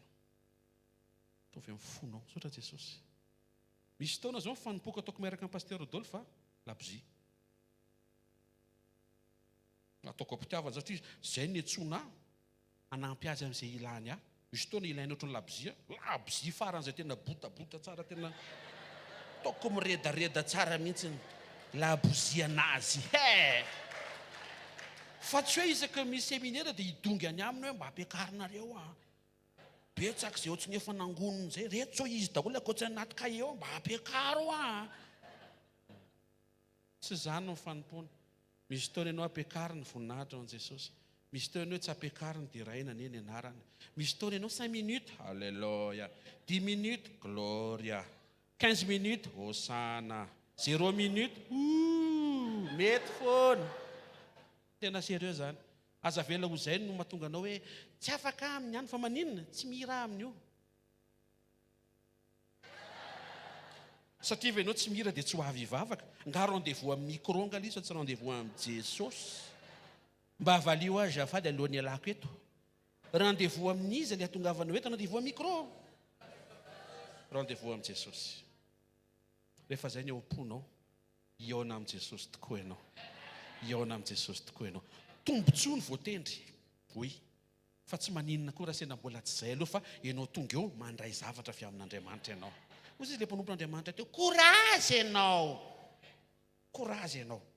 Taontsika hitsangana hivavaka, ametraka an'izany teny zany, mba ho fahamarinana, mba ho fiainana, mangatah amin'ny Jesosy tompo. Za tika tokony ho mpanompo tsara fanahy. Tokony ho mpanompo tsara toetra. Tokony ho mpanompo tena manompo anao ampitiavana ary afaka mifanompo amin'reto praita-po amiko reto.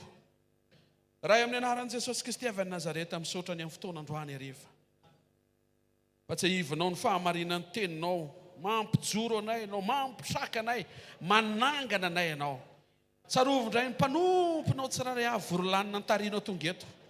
Ay hanompo anao amin'ny toetra tsara, amin'ny fanetretena, amin'ny fifanomponay samy praita-po.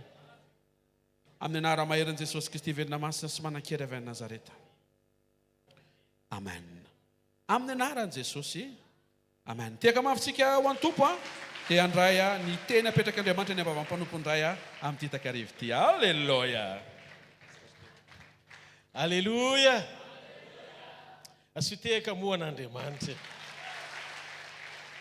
Mba fantatrareo hoe fa Andriamanitra dia mampiofana anao mpanompo maty anina. Zany mpanompo maty anina zany a reraka raha tsy manompo an'Andriamanitra. Misy fotoana dia vatanao efa hitanao zany hoe mbola vitako ve? Fa le sainao tsy mampatory anao fa mahatonga anao hijoro foana hoe mbola misy tsy vita. Tokony ho tanterahana foana. Fefakaiky ny fotoana iverena mipapakatra. Amen.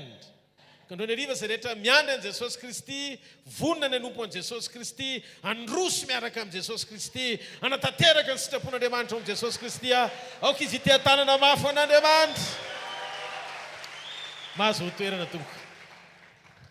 Karaktera kely anankitelo amaranako azy amenona ireo izay efa nentin'ny mpanompon'Andriamanitra teo alohako ho antsika mpanompon'Andriamanitra. Marina fa manatombo ianao no ireo mpanompo rehetra tao amin'ny testameta taloha. Tao amin'ny testameta taloha tsy mbola nisy natao hoe zanak'Andriamanitra satria mbola tsy tonga ny famonjena. Ataorian'ny famonjena rehefa latsaka ny rany zanak'ondry. Hoy izy Jesosy teo amin'ny fandraisana. Ny rako izay latsaka hozy izy dia fanekena vaovao. Fanekena vaovao famelana fahotanareo. Dika fa ao ambadiky ny fanekena vaovao dia misy fijoroana vaovao tsy mitovy amin'ny teo aloha. Teo amin'ny toeranao daholo ireo mpaminany rehetra tany amin'ny testameta taloha sy ireo mpanompon'Andriamanitra rehetra tany amin'ny testameta taloha. Fahafa mihitsy le toerana hijoroana mahazanak'Andriamanitra anao aty amin'ny testameta vaovao. Mila fantatsika tsara fa mba ananantsika fahasahiana hiresaka amin'Andriamanitra dia mila manana fahatsapantsika ao anaty ny lanja sy asarobidy ny mahazanak'Andriamanitra antsika. Fa mba ananantsika toe-panaraka an'Andriamanitra, anetry tena eo am-panompona an'Andriamanitra, dia mila tsika mahatsapa ihany koa ny toerana mampanompo ao an-trano atsika. Zanaka manompo ny rainy.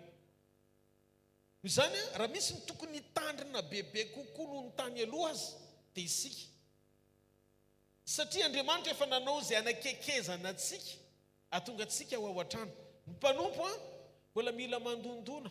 Raha misy olona miditra tsy fantatra hoe inona ny titram-panompona misy anazy ka tonga any an-tranonao ohatra izy, io olona io tady anao, nefa ianao tena sahirana afaka jerenao amin'ny kamera, dia fantatra hoe le olona hoe ianona.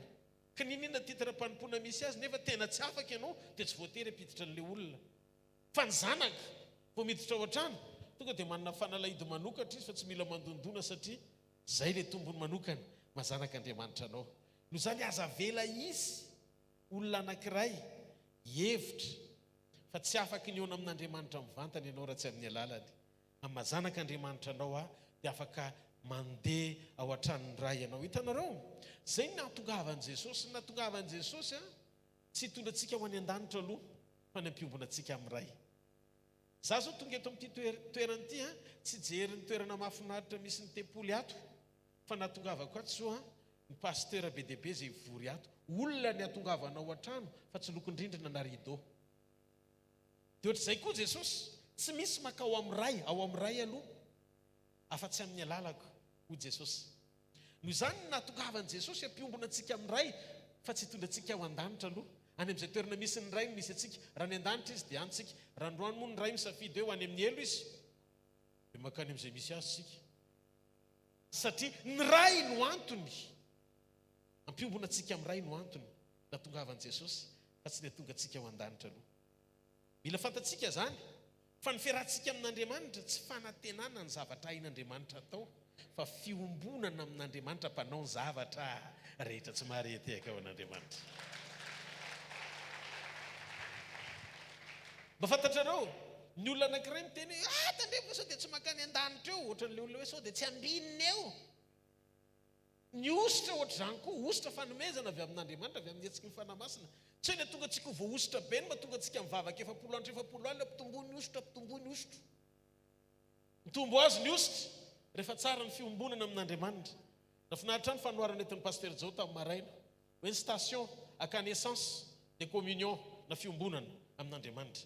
rehefa mitroka ao amin'ny fiombonana ianao dia plein mandrakarivan'ny réservoir ary isaky ny plein réservoir dia afaka andeha lavitra ianao lavitra kokoa no misy anao teo aloha zany ny zavatra iriny Jesosy amintsika tsy hamasy solution avy any ivelany hoe anatona mpanompon'Andriamanitra mahery vaika mba hitombositra sy hitombo fahalalana tsara an'Andriamanitra tsia ny olombelona rehetra voafetra daholo niza fa ny sorsa tsy mety ritra indrindra afano misitraka ny tsara lavitra sy mihoatra dia tsy misy afa-tsy mifandolenao eo apototry ny azo fijaliana manome lanja ny famonjena mijoro an Jesosy manao ny sitrapon'Andriamanitra tsy mahareteka ao an'Andriamanitra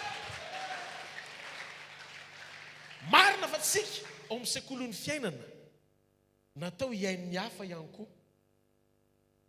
fa natao hamantatra amin'ny fotoana enotsika ny hafa ny fahamarinana rehetra mandraisantsika tsy zavatra tsara fa tsy le anganongano mahafinaritra ny sofina amily lalina ny fifantohana tsy ao amin'Andriamanitra fa anondro olona na zavatra hafa izay tsy mivantana amin'ilay programa mpamonjena ilan'Andriamanitra anao ty problème anankiray ty tena mahazo mpanompon'Andriamanitra be dia be rehefa ao anatina ankorana anankiray ianao dia ianao rery mivavaka dia indray ianao tratran'ny orgueil navina hoe za rery manana an'Andriamanitra andre miteniteny anay eo fa zany hoe olombositra nga tsy fantatrao fa raha vao zany tenitenenao hoe dia hita raha mitompo eo ianao ohatrany hoe tianao fahavalin'Andriamanitra zany izay olona tsy mahafinaritra anao ao an-trano na mpiara-manompo aminao na manodidina anao ohatra zany Iana vadiny Elikana amin'ny Samuel voalohany toko voalohany nanambady roa Elikana indray penina ny anarany dia indray atao hoe Iana penina niteraka nefa tsy mivavaka fa Iana mpivavaka nefa tsy niteraka dia iny ny zavatra nitranga na nitomany mihitsy Iana ny teny hoe fa inona ary ty mahazo aty Andriamanitra fa lio vavaka fa ela loatra ny tsy nomenao taranaka fa maninona mataona ny maro penina tsy mivavaka indray ny mahazo nefa za tsy mahazo sariany mason'Andriamanitra hitodika any amin'ny penina mba tonga amin'ny penina ho adversaire an'Andriamanitra satria ny raisy ny ho adversaire fa zavatra nahavariana tsisy fotoan'Andriamanitra ao anatin'ny Baiboly mikapoka ny penina satria nanao tsinitsinina ny ana fa navelany hitabataba teo foa ny penina ary tsisy ninina nanjoa amin'ny penina na kely azy mila fantatsika fa ao anatin'ny vavaka zay ataontsika dia tsy tokony hampitodika ny mason'Andriamanitra ankahalany manodidina antsika izay mbola tsy tanteraka fa manao tsinitsinina antsika aloha inona ny zavatra nisy navelan'Andriamanitra teo foa penina problema tsy any amin'ny penina fa any amin'ny ana fisak'izay misokatra ny masony ka mitodika mijery atao amin'ny penina dia tsy voavaha mihitsy ny olana fa miverina indroa fotsiny ny anaran'ny penina eo amin'ny fiainany penipenina nandeha teny ny andro lasa izy nakeny amin'ny tempoly ao amin'ny tempoly misy lehilahy atao hoe Ely mpaminany nananjanaka anankiroa izy atao hoe Finiasa sy Elikana Ofnisy sy Finiasa zafady Ofnisy Finiasa ny anaran'ny zanakely reo izy roa lahy reo mandoto eo amin'ny tempoly migafy olona zay tonga mivavaka dia zao ny zavatra nitranga nandritry ny folo taona ihany isaky tonga mivavaka eo anatren'Andriamanitra dia inona ny zavatra ataony ny fitarainany amin'Andriamanitra amin'izay mahaviktime azy mampalahelo ay ela ihany azay no mivavaka fa tsy hitako akory zay hoe ihany mila miova ny sujet de prière anao eo izy dia zay zavatra mahavoa azy ny tanysainy anatren'Andriamanitra rehefa vitsy zay fitarainany zay ka tsy mahazo valina izy mampitodika ny mason'Andriamanitra indray izay any amin'ny penina ny Andriamanitra ka sady tsy mivavaka ny olona manana jereo ny ataony fa zany hoe tena zanaka hoe penina ngamba makany am-piangonana zany andre mandeha tonga tao am-piangonana izy vavaka nandoalika dia hita ny problème an'Andriamanitra tena tsy misy relève Ely mangam-paminany atao am-piangonana nanomboka ny sokatra ny fony ama ny olan'Andriamanitra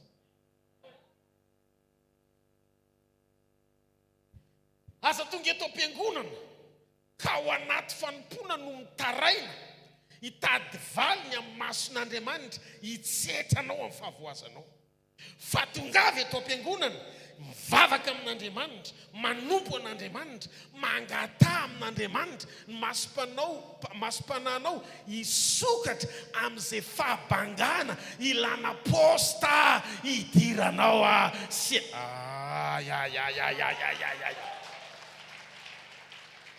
diso ny concentration ny ana, ny concentration ny fifantohany ana tany amin'ny problemany sy tany amin'izay olona manadroadro azy.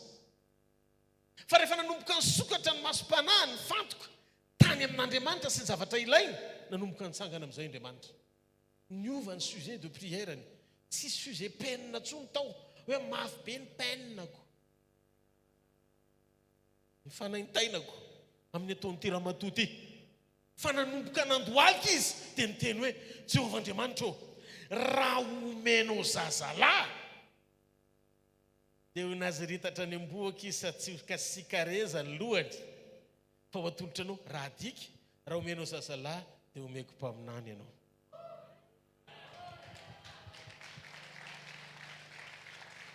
Dia hozy izy Andriamanitra, ana mandana mody fa efa nohenoko ny fangatahanao.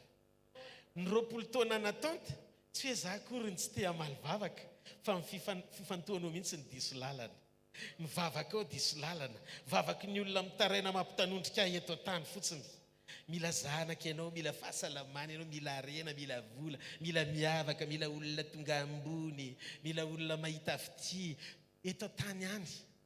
Fa ny zavatra nandrasako taminao, ny fitodianao hijery izay fahabangana rehetra apety an'i Israely. Tsy sujet de prière mifantoko aminao sy ny ao an-tranonao, fa sujet de prière misy fiantraikany amin'ny fisiany hafa amin'ny alalan'ny fijoroanao eo amin'ny bangy, eo anatrehako. Iana mivaly amin'izay mivavaka ao, rehefa tanteraka amin'ny fifantohanao, fa tanteraka hitany masoko, fa tena mpanompoka ianao ry ana. Nody ana, tsikitsiky be izy ny andro triny, fa keo Samuel voalohany toko voalohany, sitsioka ana taitra be hely. Wow, inona mafaly any ana fa nisy inona? Ozy izy, rehefa tsara ny communion anao amin'Andriamanitra, mbola tsy be vokana izy tamin'ny fotoana niverenany avy any. Le communion napiditra fiadanana sy fitsarana mialohan'ny fotoana, isehon'ny voninahitry'Andriamanitra teo amin'ny fiainana. Nahazo essence izy avy any amin'ny tempoly. Feno izy nodiny trano. Mboariny sakafo ataoko matsiro ny loka, fa fotoam-pamaliny Jehova androany. Nohaniny sakafo nefa olona mifadianina tao anaty fahoriana, nivoaka tao anaty fifadikanina, tonga dia nanapaka satria nisy fiatraikany tao am-poniana le profesia voarainy, satria ren'Andriamanitra ny fangatahany. Voalohany, mpanompon'Andriamanitra marina rehefa tanteraka raha-piombonana amin'Andriamanitra dia manova ny sujet de prière. Tsy tereny filana tsony fa mametraka ny vavaka ho an'ny hafa ho ambony kokoa noho ny tenany. Ny mpanompon'Andriamanitra marina tsy mitaraina ho anaty ady ka mitsetra tena mandany andro eo mpitsera tena ohatrany ana. Tsy vavaky ny olona tsy ampifiraisana sady tsy ho valian'Andriamanitra, dia misarika ny mason'Andriamanitra ho fahavalon'izay fahavalony, satria mieritreritra an'Andriamanitra izy ho zoadandreniny.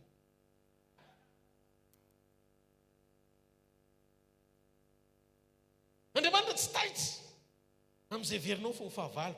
Au contraire, nampiasain'Andriamanitra ny pression any penina mba hampitodika bebe kokoa any ana ho any amin'ny destin.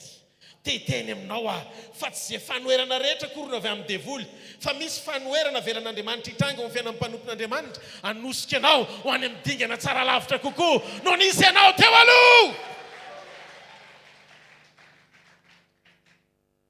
Faharoa, inona ny problema antsika mpanompon'Andriamanitra?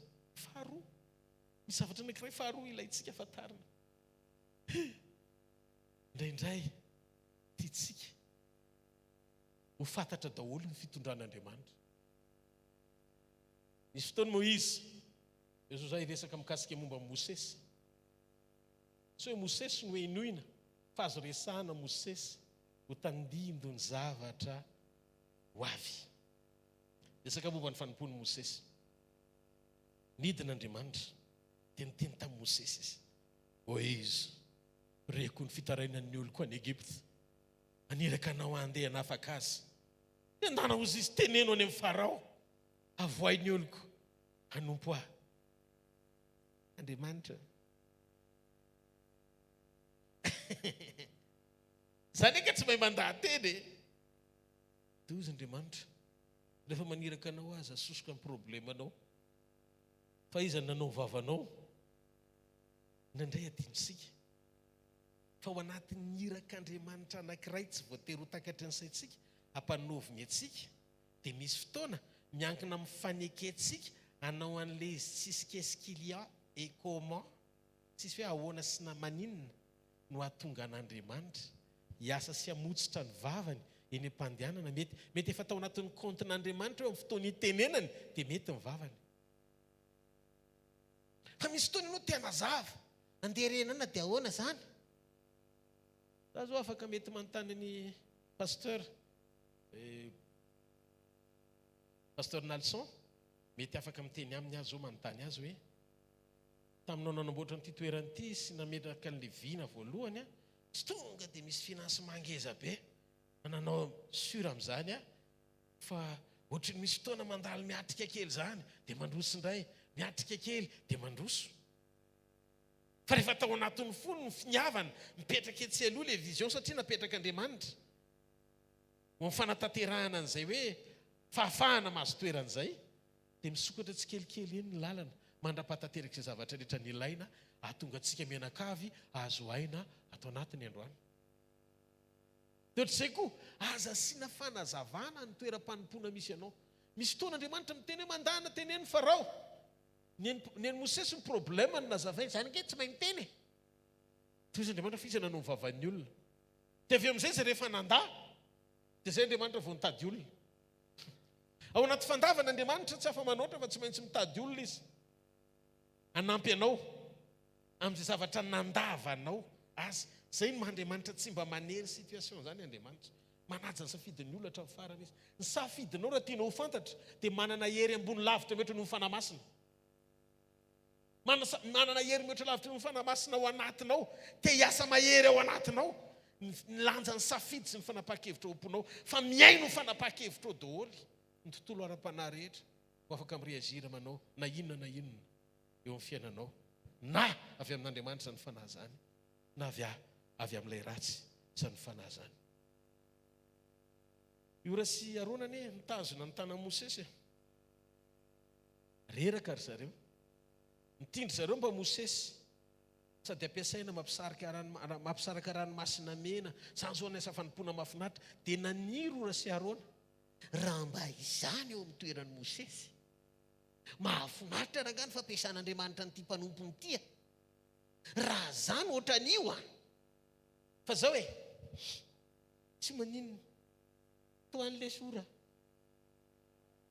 mampahery anao ary Arona, dia etsy dia manoana tanana eo dia mandraparivan'ny andro. Tsy mahazo midina, fa raha midina ny tanan'i Mosesy, resy ry Josoa tsy hatan'ady. Fa raha vao miakatra ny tanan'i Mosesy dia mandresy ny zanak'Israely. Noho izany tsy azo midina fa eo na tiana na tsy tiana, na ho fifaliana na ho fahoriana. Zareo tsy rahalala le asa fanompona nataony, fa misy heviny ara-panana tsy fantatrao azy zay zavatra rehetra sain'Andriamanitra ataonao. Raha miteny Andriamanitra hoe akizao ty pilipitry ty aza malaina, fa ataovy am-pitiavana fotsiny, mety tsy takatry ny sainao le izy, fa misy heviny ara-panahy ao ambadiky ny zavatra rehetra zay ampanovin'Andriamanitra anao. Mba fantatrao ve fa ny fidiran'ny Josoa sy ny Israely tany amin'ny tany Kanana dia misy ifandraisany amin'ny asa fanompon'ny olona anankirotsona lalany ataony fa nitazona tanana fotsiny. Raha nidina zany ny tanan'i Mosesy fa nitokony izy roa lafa reraka, dia ry Josoa eny an-taninady mifesona sy ny zanak'Israely tsy tafiditra ny tany Kanana satria horingana ny Israely. Fa ny asa fanompona mety hoe kely, tsy isy asa fanompona kely zany fa kay ty tazo tanana ty miantra manaina any an-taninady any. Misy heviny ara fanahy. Kazavela izy asa fanompona anendren'Andriamanitra anao amin'ny alalan'ny mpanompo izay ny irahan'Andriamanitra. Napetraka Andriamanitra eo anoloanao ka tsy ho tanteraka arak'izay nanirahan'Andriamanitra ao anatin'ilay komision tsy ho hita eo ianao na abisa. Mila mianatra ianao makatoa ao amin'ny sekolon'ny fanompona. Mila mianatra makatoa ao anatin'ny sekolon'ny fanompona. Fankatoavana amin'ny fomba tsotra, hiteraka fahagagana amin'ny fomba tsy takatry ny saina. Hiteraka fahagagana amin'ny fomba tsy takatry ny saina. Nisy fotoana andray alina avy nanao tafika masina tamin'izany, mbola kelikely mbola tsy pastora tamin'izany fa rahalahy, nandeha tany ambanivohitra, nandeha nitory ny filazantsarany Jesosy. Vita ny asa tany ambanivohitra, nody amin'ny alina. Dia ody ao an-tranona olona mpivady zay, dia ambony rihana ry zareo, dia fa alina be, dia tsy te anaitra ny zareo. Dia ndraisiko ilay sakosy kely misy baiboly sy ny fitafiko netiko tany ambanivohitra nataoko ondana, dia natory teo an-dalantsara ako. Inona ny tao-poko? Tsy te anaitra olona, tsy te anakotaba olona. Fitaiko eto aloha ny alina. Zay koa ny anaty akatana indray matory ny ambodikininina. Any ambanivohitra amin'izany, mangazo maina no hanina. Misy ny fanombohana mahafinaritra fa ny filazantsara Jesosy Kristy tsy maintsy toriana. Amen. Tsisy taraina, tsisy nininina. Natory ahako teo ambonina sakosy kely anankiray ny ataoko ondana. Dia teo niaritra antsika kely fa tsy maninina noho ny fitiavana ny hafa mba hitatory tsy voahelingelina. Ianao manompo an'Andriamanitra ny tonga amin'ny 2 sasany alina, ny olona efa mieritra aza popoana, dia ianao indray nitezitra ivela varavarana hoe nareo koa ve dia tsy mihaino e? Manetreny tena dia mangina. Misy zavatra tokony efina miaraka amin'ny tompo. Fa tsy hoe rehefa miaraka amin'ny tompo dia tsy maintsy miadana be, mety be, mahafinaritra be eo maha olombelona. Fo aloha mahafinaritra fa ny fiainana manaraka ho azy ataovy amen. Mahavariana. Teo any natory ny alina. Maraina tao am-pandriana no tadidiko mihitsy mbola teo velany any natory. Maraina teo am-pandriana no fo. Joreto niainako izany ho voninahitra Andriamanitra. Mety miteny ianao hoe zany ve dia possible? Fa mitsotra aminao nisy ny intervention céleste, fidiran'ny lanitra antsehatra ao anatina karazan-javatra tsy voatery ao anatin'ny kajinao. Dia rehefa miteny amin'izany dia possible, tena possible. Ny anjely afaka mibatanao mialeta rehefa voabaiko n'Andriamanitra hoe io misy mpanompoka matory eo, fa nga tsy mpanompo ny rahana tanteraka famonjena ho an'ny olom-bovonjy. Ny anjely fanjely izy ambany lazany hoe zanako ianao, fa Rodolphe zanany. Tsy marety kavan'Andriamanitra. Halleluja.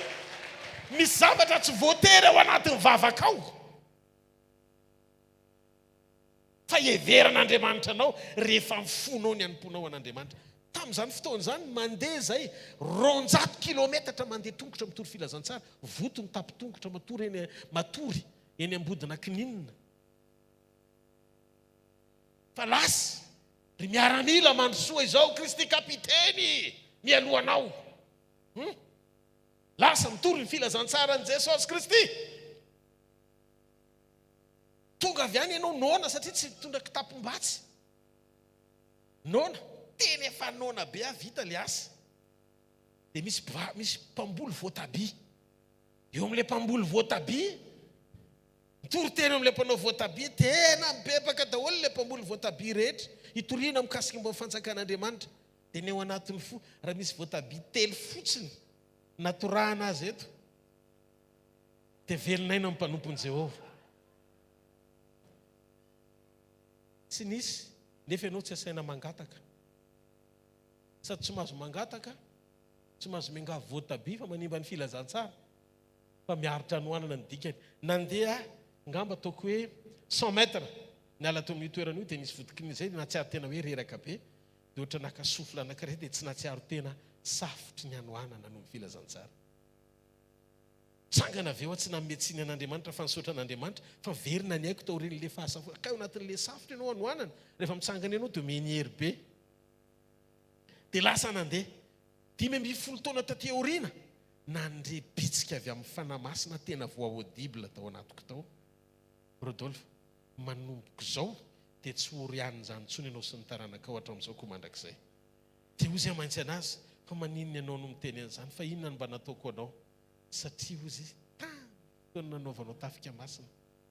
Tsy mba nomonomonina nananome tsiny ahy ianao tao anatinao safotry ny anohanana no ny filazantsarako. Ka ny valim-pity ho anao tsy voatery eo no eo fa misy ifandraisany amin'ny fanekena ho angina sy anome voninahitra azy na miatrikady azy mba ho tombono anao eo anatreny amin'ny lamoana ho an'le toe-panahakasitrahany eo ampanimpona azy, eo ampanimpona an'Andriamanitra. Misy toe-panahy takian'Andriamanitra ananana tsika. Mahita anao amin'ny anaran'i Jesosy Kristy ho lehilahy sy vehivavy tena feno hery ampiasain'Andriamanitra ho mpanompo mahatoky hijoro amin'ny sitrapon'Andriamanitra, tsy fatra-panontany an'Andriamanitra foana hoe fa ahoana moa zany, isaky ny mietsika excuse foana anao ataonao. Ty aloha tompo mbola tsy afaka amin'ity fa zao e. Tiako fantatrao ry mpanompon'Andriamanitra isany fa nanaraka antsika rehefa hiala eto ambonin'ny tany tsika dia tsy zay matimatesantsika eto tany. Iza natakalonao an' Jesosy fa dia manjanaka ho manomboka lehibe fotsiny izy dia efa mandaho anao, mandeha manambady izy dia efa tsy zanakao aloha, efa any amin'ny tokantranony. Natao tiavina ny olombelona fa tsy andrasana valim-pity nizaniza. Manana prinsipa mametraka amin'ny fomba fijery lavitra no izay hitan'ny maso androany, ratsy zany zava-poana amin'ny fanomponao.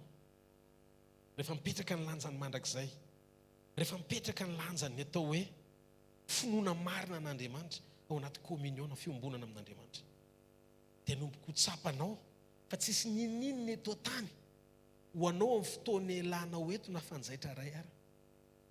Na ty tenanao ty aza tsy anao fa blouson indramina. Raha tsy loha ty dia hovana hitafy ny endriky tsy fahalovana ho ampino amin'ny fotoana iverenan'i Jesosy. Noho izany aza manaiko andevoziny zay tsy hosakaizanao sy araka aminao mandrakizay. Miediva amin'io tenanao io mba ho faty eo amin'ny nofo ianao fa ho velona ara-panahy. Ny olona tena ho any amin'Andriamanitra sy ombona aminy any amin'izay toerana misy azy na ny an-danitra dia ho antsika. Dia tsy iza fa zay olona mametraka ny lanjan'ny fisiany mandrakizay ho ambony sy mihoatra lavitra no zavatra rehetra. Raha ty tany ty no natenantsika ny Kristy dia olo sy manitra indrindritsika. Mety azontsika ataony manana ny zavatra rehetra fa tsy zavatra rehetra eto tany anankiray tao hoe fanaperana zany. Raha ianao mba mianatra sy mitetateta mietreritra hoe za nangombe indrindra ka efa volamena firy kilao zao ny voaniko ao an-tranoko ao, fa io mba hitsinjovako ny vody andromerika fa izy moa milaza aminao fo merika vody andronao fa ianao ihany mieritreritra an'izany. Baiboly toa tsy miteny hoe vody andromerika fo izy hoe aramirapiratra lavitra no mitatavovona na azahoany ny andronao na dia sendra manzao minandroany dia ho tonga tahaka amin'ny maraina nefa rany zany ny henoko avy ao amin'ny tenin'Andriamanitra. Fa ny fanahiana mametraka ho abolana daladala ka miteny hoe hitsinjovana ny vody andro ho merika. Dia rehefa tonga tokoa izay nangonina ritrany aretina daholo satria ianao efa naminany fa ho merika ny fiafaranao. Aza sina fanahiny zany. Misy toinao rehefa mahazo kiraro tsara tare anaovako amin'ny krismasy izy milaza aminao fa mbola hoety ianao amin'ny krismasy. Raha tonga rarivo Jesosy le kiraro tsy nanaovana akory mba hafarafaratsiny ameo anjara le kiraro anao ny fanompony. Anaovy izy na seminaire io na fitondrana filazantsara io zay omeny Jesosy izy trao fa aza tehirizina mpanahiny zany. Zay koa mahatonga antsika ny indray tsy mahazo vaovao amin'Andriamanitra satria terentsika Andriamanitra ho anatanto ny fanomezany satria ny fanahiana ao am-pontsika dia hatonga antsika tsy ho karazan'olona afaka hisitraka n'ilay vokatra tsara avy aminy. Anisan'ny aretina zany ao anatin'ny mpanompon'Andriamanitra be dia be lasa manompo fotsiny jonjoronina fa le finoana sy le toe-panahy tsy tena tanteraka ao anatin'le asa fanompona. Mifanaraka amin'le asa fanompona asain'Andriamanitra atao akory. Mahitantsika tsirairay avy mpanompo mirehitra ho an'i Jesosy. Zao tsika tena iompo ampitiavana, tena nonesan'Andriamanitra amin'ny fotsika, hitona ny rahalahintsika, hitona ny manodidina antsika ho an'i Jesosy Kristy. Tsy hitona jereo tsara ny amin'ny afisy ihany. Halleloja. Fiombonany sodorodo, tsisy anaram-piangonana anankiray miambonahitra ao na ray ary, fa Jesosy Kristy nisandratra ao amin'ny gara mandritra an'io fotoana io, ary ny fanahy rehetra izay tonga eo amin'ny fotoana io ka hovonjena dia mivavakintsika mba ho voatahiro an'i Jesosy Kristy, mandra-piaviny amin'ny anaran'i Jesosy avy any Nazareta. Halleloja. Maro ny fiangonana eto Antsirabe, ary tsy apetrakintsika tsony zany hoe zokony sy zandriny zany, fa raha jerena manko ilay zokony sy zandriny dia efa nataon'i Jesosy fanoharana ohatra n'ilay zanany amin'ny rahalahy, samy adalany ena ilay zokony na ilay zandriny. Ilay zandriny andeha nandany mifananany dia verina, dia ilay zoky tao an-trano indray tao an-trano fa nialina, samy adala daholo. Dia indray koa ilay dadany koa adalam-pitiavana, satria raha vao angatahan'ilay zanany dia nomeny azy ny zavatra rehetra. Samy adala ireo fa tsy mitovy ny doziny ary samy hafa ny fisehony. Le ray ny adalam-pitiavana, tiako fantatrao fa adala amin'ny fitiavana anao Jesosy. Tsy manana contrôle intsony izy amin'ny fotoana hitaraina anao. Ary raha mba fantatrao fa nakaina avy namono ny rahalahiny azy rehefa nitaraina, dia mbola nijoro Andriamanitra namindra fo taminy. Androany maraina, tianao ny dadanao. Amin'ny fitiavana mandrakizay nitiavana ianao. Zany namparetany famindram-pony anao, ary namparetany famindram-pony ho ahy. Ndaontsika teny hiverina amin'Andriamanitra. Teneny Jesosy androany. Ety be dia be ny fomba nitondrako ny fiainako lavitra ny sitraponao. Maro ny zavatra nendrasanao tamiko fa tsy tanteraka arak'izay ilanao azy. Fa noho ny famindramponao sy ny fahasoavanao, Jesosy Kristy Tompo, androany verina. Manavao indray ny fanoloran-tenako. Ampanaiky ny ato anatoko ray manontolo ao anatin'izao école de ministère zao, mba hahafahan'ny fanimpoko mihavao indray. Androany ny fiainam-panahintsika mihitsy no karakarain'Andriamanitra. Aza mieritreritra androany hoe seminaire kely amin'ny mpanompon'Andriamanitra ny ahatonganao ho tafavoaka sy havaka arabola. Momba an'izany manaraka ho azy rehefa mety amin'Andriamanitra ianao. Mahafantatrareo ve fa efa fanompo Petera ihany any mandeha ao anaty lakana makany ampovoan-drano maka trondro e. Ohatra miala izay nandatsaka teo, dika izay fa nataony teo aloha ilay izy. Fa tsy ampy Jesosy fotsiny natonga ilay izy tsy feno. Ary mahafinaritra amin'i Jesosy, miara-miasa amin'ny olona manana foan'ny hafa foana izy. Ny araton'ny Petera ny antonona ho an'izy telo laka telo. Ny ray any Jakoba, ny ray any dia ny ray any Jaona, dia ny ray any Petera. Dia ozy izy Jesosy, ary tsy hay ny aratonao, vao narotsaka ilay arato, niakatra ilay trondro, tsy atonona ny enazy, fa tsy maintsy ny fenona ny eny hafa. Zany hoe teo ampanjairana arato Petera dia fahitan'Andriamanitra hoe tsara fanaty mihevitra ny hafa fa tsy tia tena. Hoe anatina fanimpona. Atao vitan'Andriamanitra ny ao anatin'ny fonao, fa tsy manana vision ho anareo menakavy ihany ianao, tsy manana vision ho an'izay ampandroso ny tenanao manokana ianao, fa manana viny ianao mba hahafahan'ny hafa misitraka fahatsarana amin'ny alalan'ny fisianao koa. Ary raha ianao izay olon'izay dia tiako ianao ity tanana mafy ho an'Andriamanitra.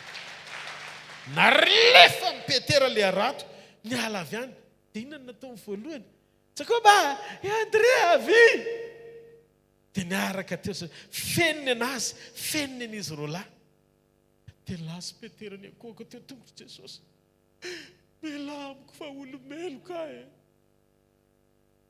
Dia inona ny zavatra nisy? Jery azy Jesosy. Petera, tsangana. Tsaraiko aminao ny visionko ho anao. Manomboka izao, tsy ataoko mpanarato trondro intsony ianao fa miova azy. Mpanarato olona ianao. Hatramin'izay tao anaty rano ny vokatra ny ratovinao, fa manomboka izao tafika tanety ianao. Halleloja! Tsy somaraintsony.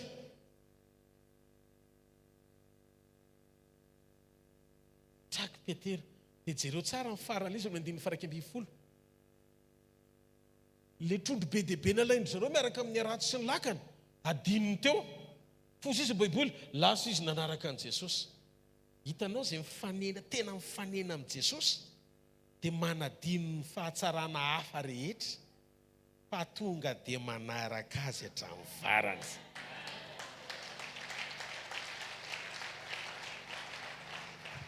Mba fantatrareo ve fa manahirana ny manarato mandritry ny alina mandra-paraina ny andro tsy mahazo e. So rehefa mahazo zarako ary nazy dia tonga dia mitsangana ny séminaire rapitso mijoro apôtre Petera, apôtre Pierre. Dia ozy izy ny apôstôly Petera hoe ny fomba azahoana trondro miaraka amin'ny tompo. Tonga dia raikitra ny séminaire satria miaina n'ilay izy. Fa tsy voatanisa mihitsy ao anaty baiboly ny fampianarana mikasika izay fomba azahoana trondro satria tsy trondro ny efa ran'le mission fa olona. Noho izany tsy trondro azo le izy fa trondro adino no hitako ao. Nareo nanga misy zavatra tsy azoko, misy zavatra tena tsy azoko. Tokony hoe tafiditra ao anatinareo zany zavatra zany. Mba fantatrareo ve le izy misy karazana zavatra tian'Andriamanitra aseho ao anaty fampianarana sy fiovam-po mifankahita amin'ny fahatsaran'Andriamanitra. Ao anaty fahatsaran'Andriamanitra adino ny zavatra rehetra noho ny fahatsarany dia manaraka azy hatramin'ny farany ianao.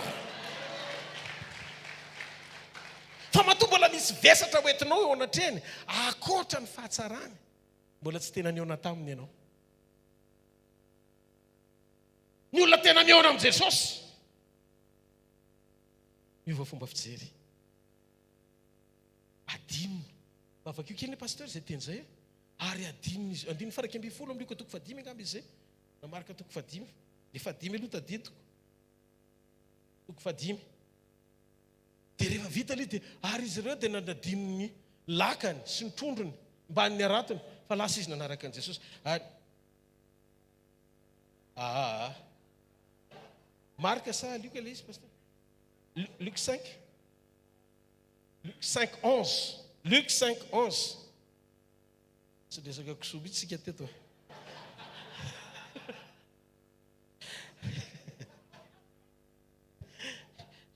Ary rehefa nampiantsona ny sampokely ny teo an-tanety izy dia nahafohy ny zavatra rehetra ka nanaraka an' Jesosy. Nahafohy ny zavatra rehetra azony nahafohy satria nahita ny fahatsarany Jesosy. Ka rehefa miona amin'i Jesosy aza mifantoka any amin'ny trondro nomeny nandritry ny alina tsy hita fa nameny lakany.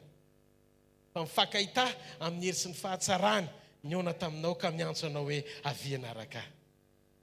Valio ny antsony manarazy. Rehefa manompo dia manompo tsara an'Andriamanitra. Netiny zareo le trondro feny be dia dik najanona teo. Mety nasisy ho trondro satria lasa izy nanaraka an'izay dia mety nasisy tao le trondro. Fa za aloha sy rehefa ny trondro maninona ary le trondro lasa tao anaty lakana koa. Trondro manko créature boary. Dia problème leo mahita ny tavan'ny Petera le trondro fa voafantatry le trondro ao Jesosy aleo maty mahita ny tompotro zay.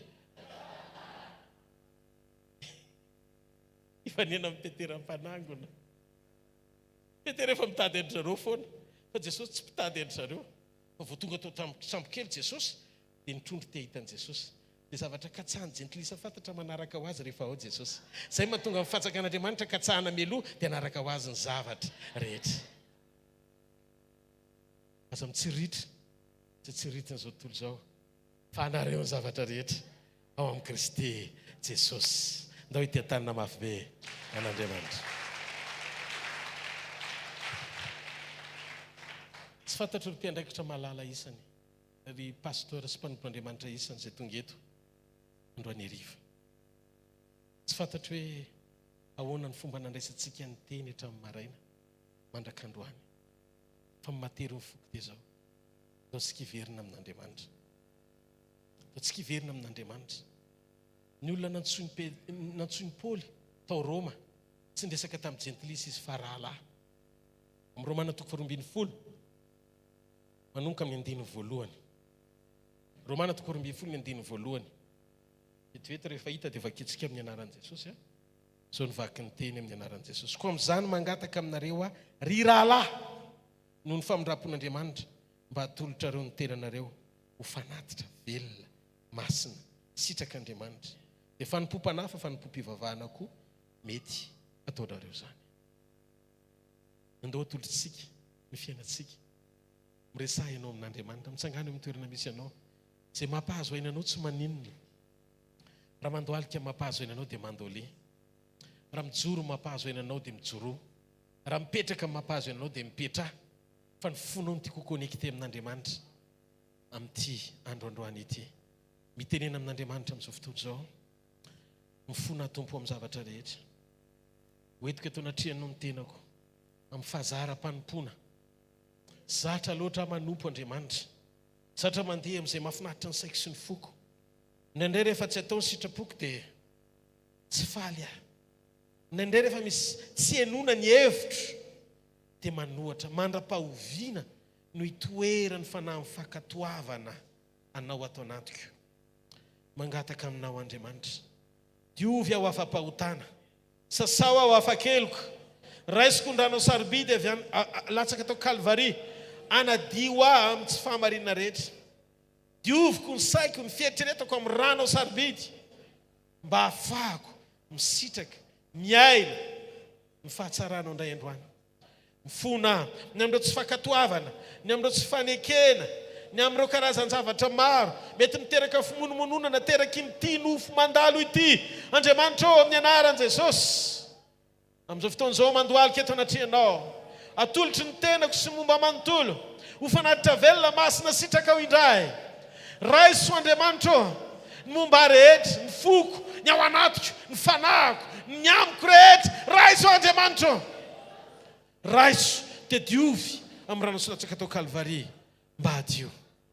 Vonina ho fantsonao pelatananao amin'ny fotoana rehetra ilanao aho. Amin'ny fanoloran-tenako amin'ny foko manontolo. Bebaka marina eto anatrihanao aho.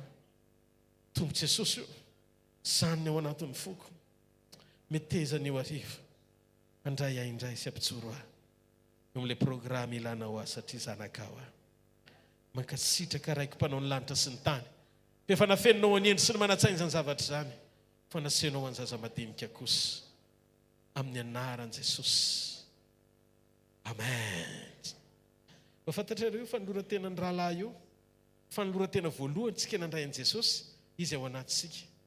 Zany hoe manana an'i Jesosy tsika. Fa ity fanoloran-tena faharoa ity isika fanana an'i Jesosy. Mampanaiky ny momba antsika iray manontolo ho azy. Mino aho fahitantsika rehetra Andriamanitra. Andao ity tanana mafy eo an'Andriamanitra ndray ny président ny fikambanana ny maraka. Ya. Teka mafy eo an'Andriamanitra.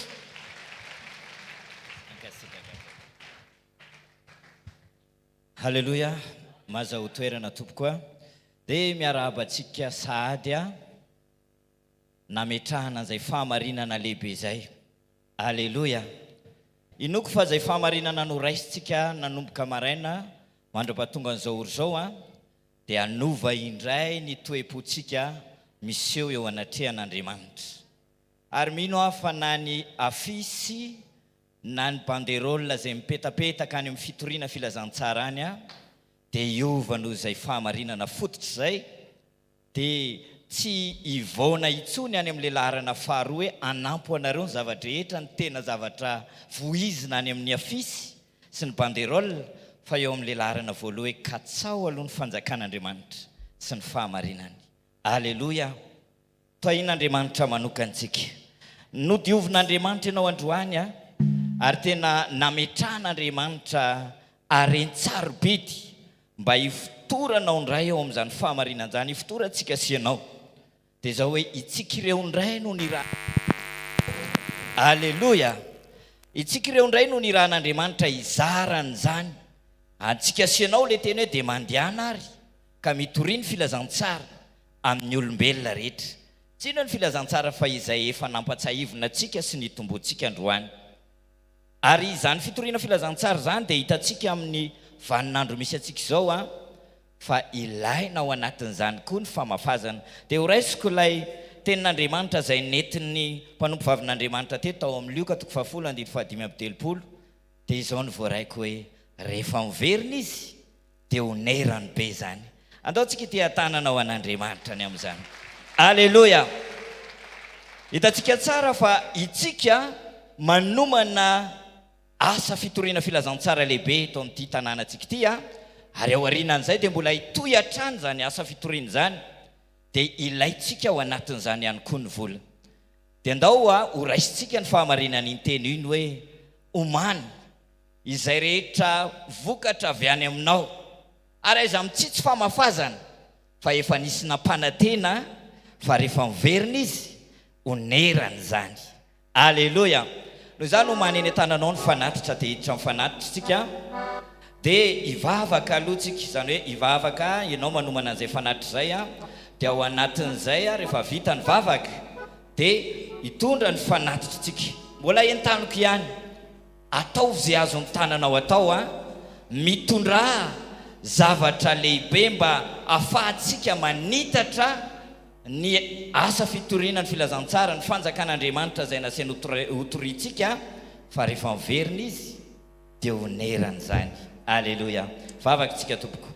Ray masonao ankehitriny misaotra sy makasitraka anao zahay fa lehibe loatra ny fitiavanao anay ary tsy avelanao zahay ho varimbariana na andeha ampahazarana fa mandefa mpanaitra, mpanompo manaitra mandrakariva ianao mba ahafahanay atsiaro iverenanay amin'ny fototra satria Andriamanitra indro efa atombotra ny fotoana hiavianao eny amin'irao ny lanitra amin'ny alalan'i Kristy Jesosy izay efa nampanantenanay raha teo fa mbola ho avy indray ka handray anay ho any aminy. Koa ankehitriny Tompo Andriamanitra faly izahay ka dia nitondra ny fiainanay rehetra efa natolotray teto ary indro mbola hitondra ny volanay ihany koa izahay ho atolotray entinay miseho eo anatrehanao.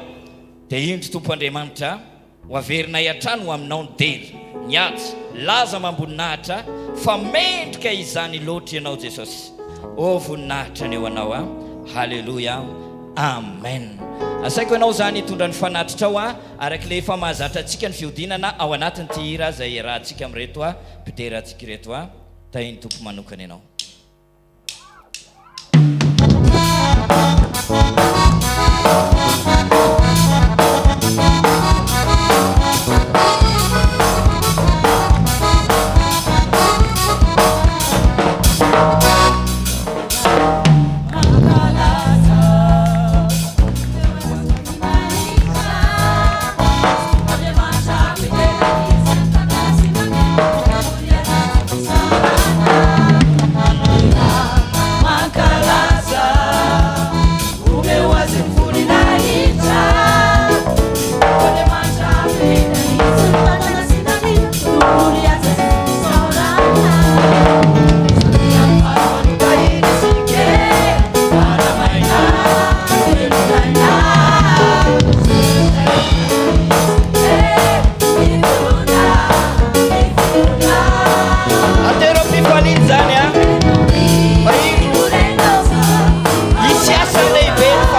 dao tsika ity tanana mafy ho an'Andriamanitra. Alleluia.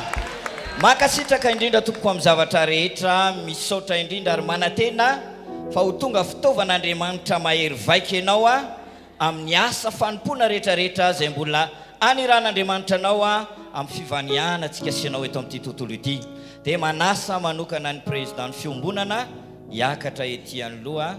Dao tsika ity tanana ho an'ity lehilahy mahery n'Andriamanitra ity dao tsika ity tanana mafy ho voninahitr'Andriamanitra izay nifidy azy.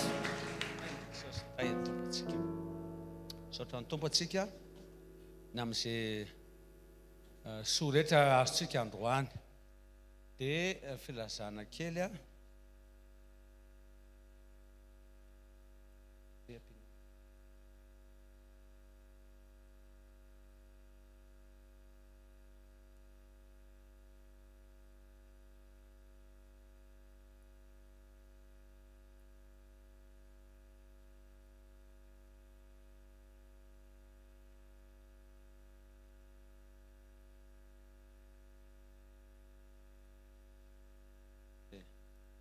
izy any telefôna dino tany amin'ny fiangonana finoana tsika ilay mivavaka farany iny izay tompony ity zany atsonao zany ity dia maneno azy tsy mandeha le izy ka manantona fotsiny zany zay tompony dia averina any aminao ty rehefa tsy hitana ny tompony. Eny ary raha-pitsantsika maraina isa-maraintsika zany amin'ilay 3 andro dia mizara fanasana manao tamtamany amin'izay zone misy atsika tsirairay avy. Dia sendra misy adino sanatriny zany ny anarantsika fiangonana zay nandray anjara mandray anjara nanatrika na conférence koa aza mino antsina fa ho avy any tsika raha-pitso raha afaka pitso dia mba manantona kely amin'ny pasteur Njaka soratana satria ny raha-pitso arivotsika dia mitsodrano miaraka ao daholo zany tsika iabiaby io dia mitsodrano an'ilay asa sy mitsodrano mivavaka ho an'ity tanàna ity mba tena anjaka eo Jesosy Kristy. Ny amin'ny lalady indray tsika dia mbola miaraka manao fisaorana indray tsika an'Andriamanitra sy rehetra vita. Zay zany nataontsika fa nysabotsy moa zany dia fa mandeny. Zay zany ny amin'io dia tazomitsika foana ty ekipe ty. Latsinainy tsika mivory amin'ny 2 sasany latsinainy voalohan'ny volana. Satria amin'ilay 12 octobre tsika dia mandeha indray ny tafika masina amin'ny Tsangambato miaraka amin'ny radio Kristianina. Dia amin'ny 12 manaraka 12 novembre, 13 novembre, 14 novembre miaraka amin'ny Bishop Dag naroso kely le daty fa zataitrinareo ho tonga teo le mpanompon'Andriamanitra hoe ho avy ny solotena amin'ny latsinainy zao hiaraka amintsika fa tonga rapitro izy eto Antsirabe le avy any ivelany mihitsy zany le directeur de campagne dia iresaka amintsika dia hidinika amintsika sy anontany koa hoe inona mba sosokevitra atsika ho fanatsarana ny asa satria zay mampiara-miasa atsika zany dia mba mila izy hoe inona mba sosokevitra hanatsarana avaty amintsika. Zay zany izy 12, 13, 14 novembre zany zay tafika masina fahatelo ka dia gardena foana ny ekipa rehetra nampiderana ny accueil sy sisa ary amin'io tena tokony ampitomboana mandrakariva ny accueil sy ny anona zany ny mpandray olona sy ny sécurité sy namany satria mandroso foantsika ao anatin'izay dia amin'ny latsinainy moa zany manazavany koa pasteur Niaina ny amin'izay tokony hifanampiana amin'ny 12 octobre dia misy foana zany reny. Zay zany ravana fa dia andaontsika hisaotra ny tompo mankasitraka indrindra tompoko anareo petafika avy any Antananarivo sy avy any Madagasikara. Misy ange ka le izy aloha tonga dia atao an'izay satria tsy fantatra ntsony avaiza sy avaiza fa be dehibe tsika eto misy vahiny hafa koa tsinona dia avy any faritra hafa dia tonga soa aby tsika mifanotrona amin'izao tafika masina ataontsika amonjena fanahy ho an'i Kristy izao tsangana avy hatrany tsika dia saotra n'Andriamanitsika ny amin'ny fotoana rehetra hatreto izany vavakantsika. Ray masino mankasitraka anao zay manome voninahitra anao. Misaotra tompo nahafany nanome amin'ny fanjakanao dia mankasitraka ny amin'ny fitahinao sy fanambinanao anay. Misaotra koa tompo ny amin'ny seminaire tanteraka na ny maraina na ny hariva ny arana tamin'ny mpanomponao teto mankasitraka izay namatsy indray ianao tamin'ny zava-panahy ary mino zay fa andray manaraka ho azy ny amin'ny aina sy ny vatana eo amin'ny fiainanay. Tompo miandrandro zay mino zay ny amin'ny fiasanao magaga koa raha pitso raha afaka pitso ny amin'ny alahady dia ny fanahy maro no vonjena ary voatahiry dia ampijy tompo mba ihany koa hitahiry satria ianao ny teny hoe fany ny ondriko andraso ny ondriko dia manampianay tompo malalo mba fanay koa miaramiasa ao anatin'izany dia misaotra Jesosy Kristy tompo ny fankatiavana ny fiombonana ny mpanomponao maro eto Antsirabe misaotra ny amin'ny kristianina rehetra ny zanako rehetra eto Antsirabe mankasitraka izay ny amin'izany fampiombonana ny fanay masina izany raha saraka eo tsy tompo nanjelinao ny tantarana indray ny fandatrianao tsy ala aminay tsirairay ary dia izy fitombona ara-panaty tsara ny fiainanay satria nisy vonina apetraka ao tao anatinay dia mankasitraka izay ny amin'izay nataonao rehetra mankasitraka ny amin'ny mpanomponao izay ny fanompo teto sy mbola hifanompo amin'ny rahampitso raha afaka mpitso indray sy ny amin'ny hoavy rehetra dia ny tompo anay hitahantsika tsiray avy tononoko anao hoe hitasy ombanao tokoa ny Jehova ary amindra fo aminao ary dia nitavan'Andriamanitra ho asandrana itsika aminao ny tompo ary dia amenao fiadanana sy famindram-po mandrakariva mandehana amin'ny fiadanana dia miverena indray miaraka amin'ny vavolombelona amin'izay feonantsika rehetra any ho tahiny anao mandehana soa tsika rehetra anao hoe amen tahiny tompo anao dia mifampiaraby afampitsodrana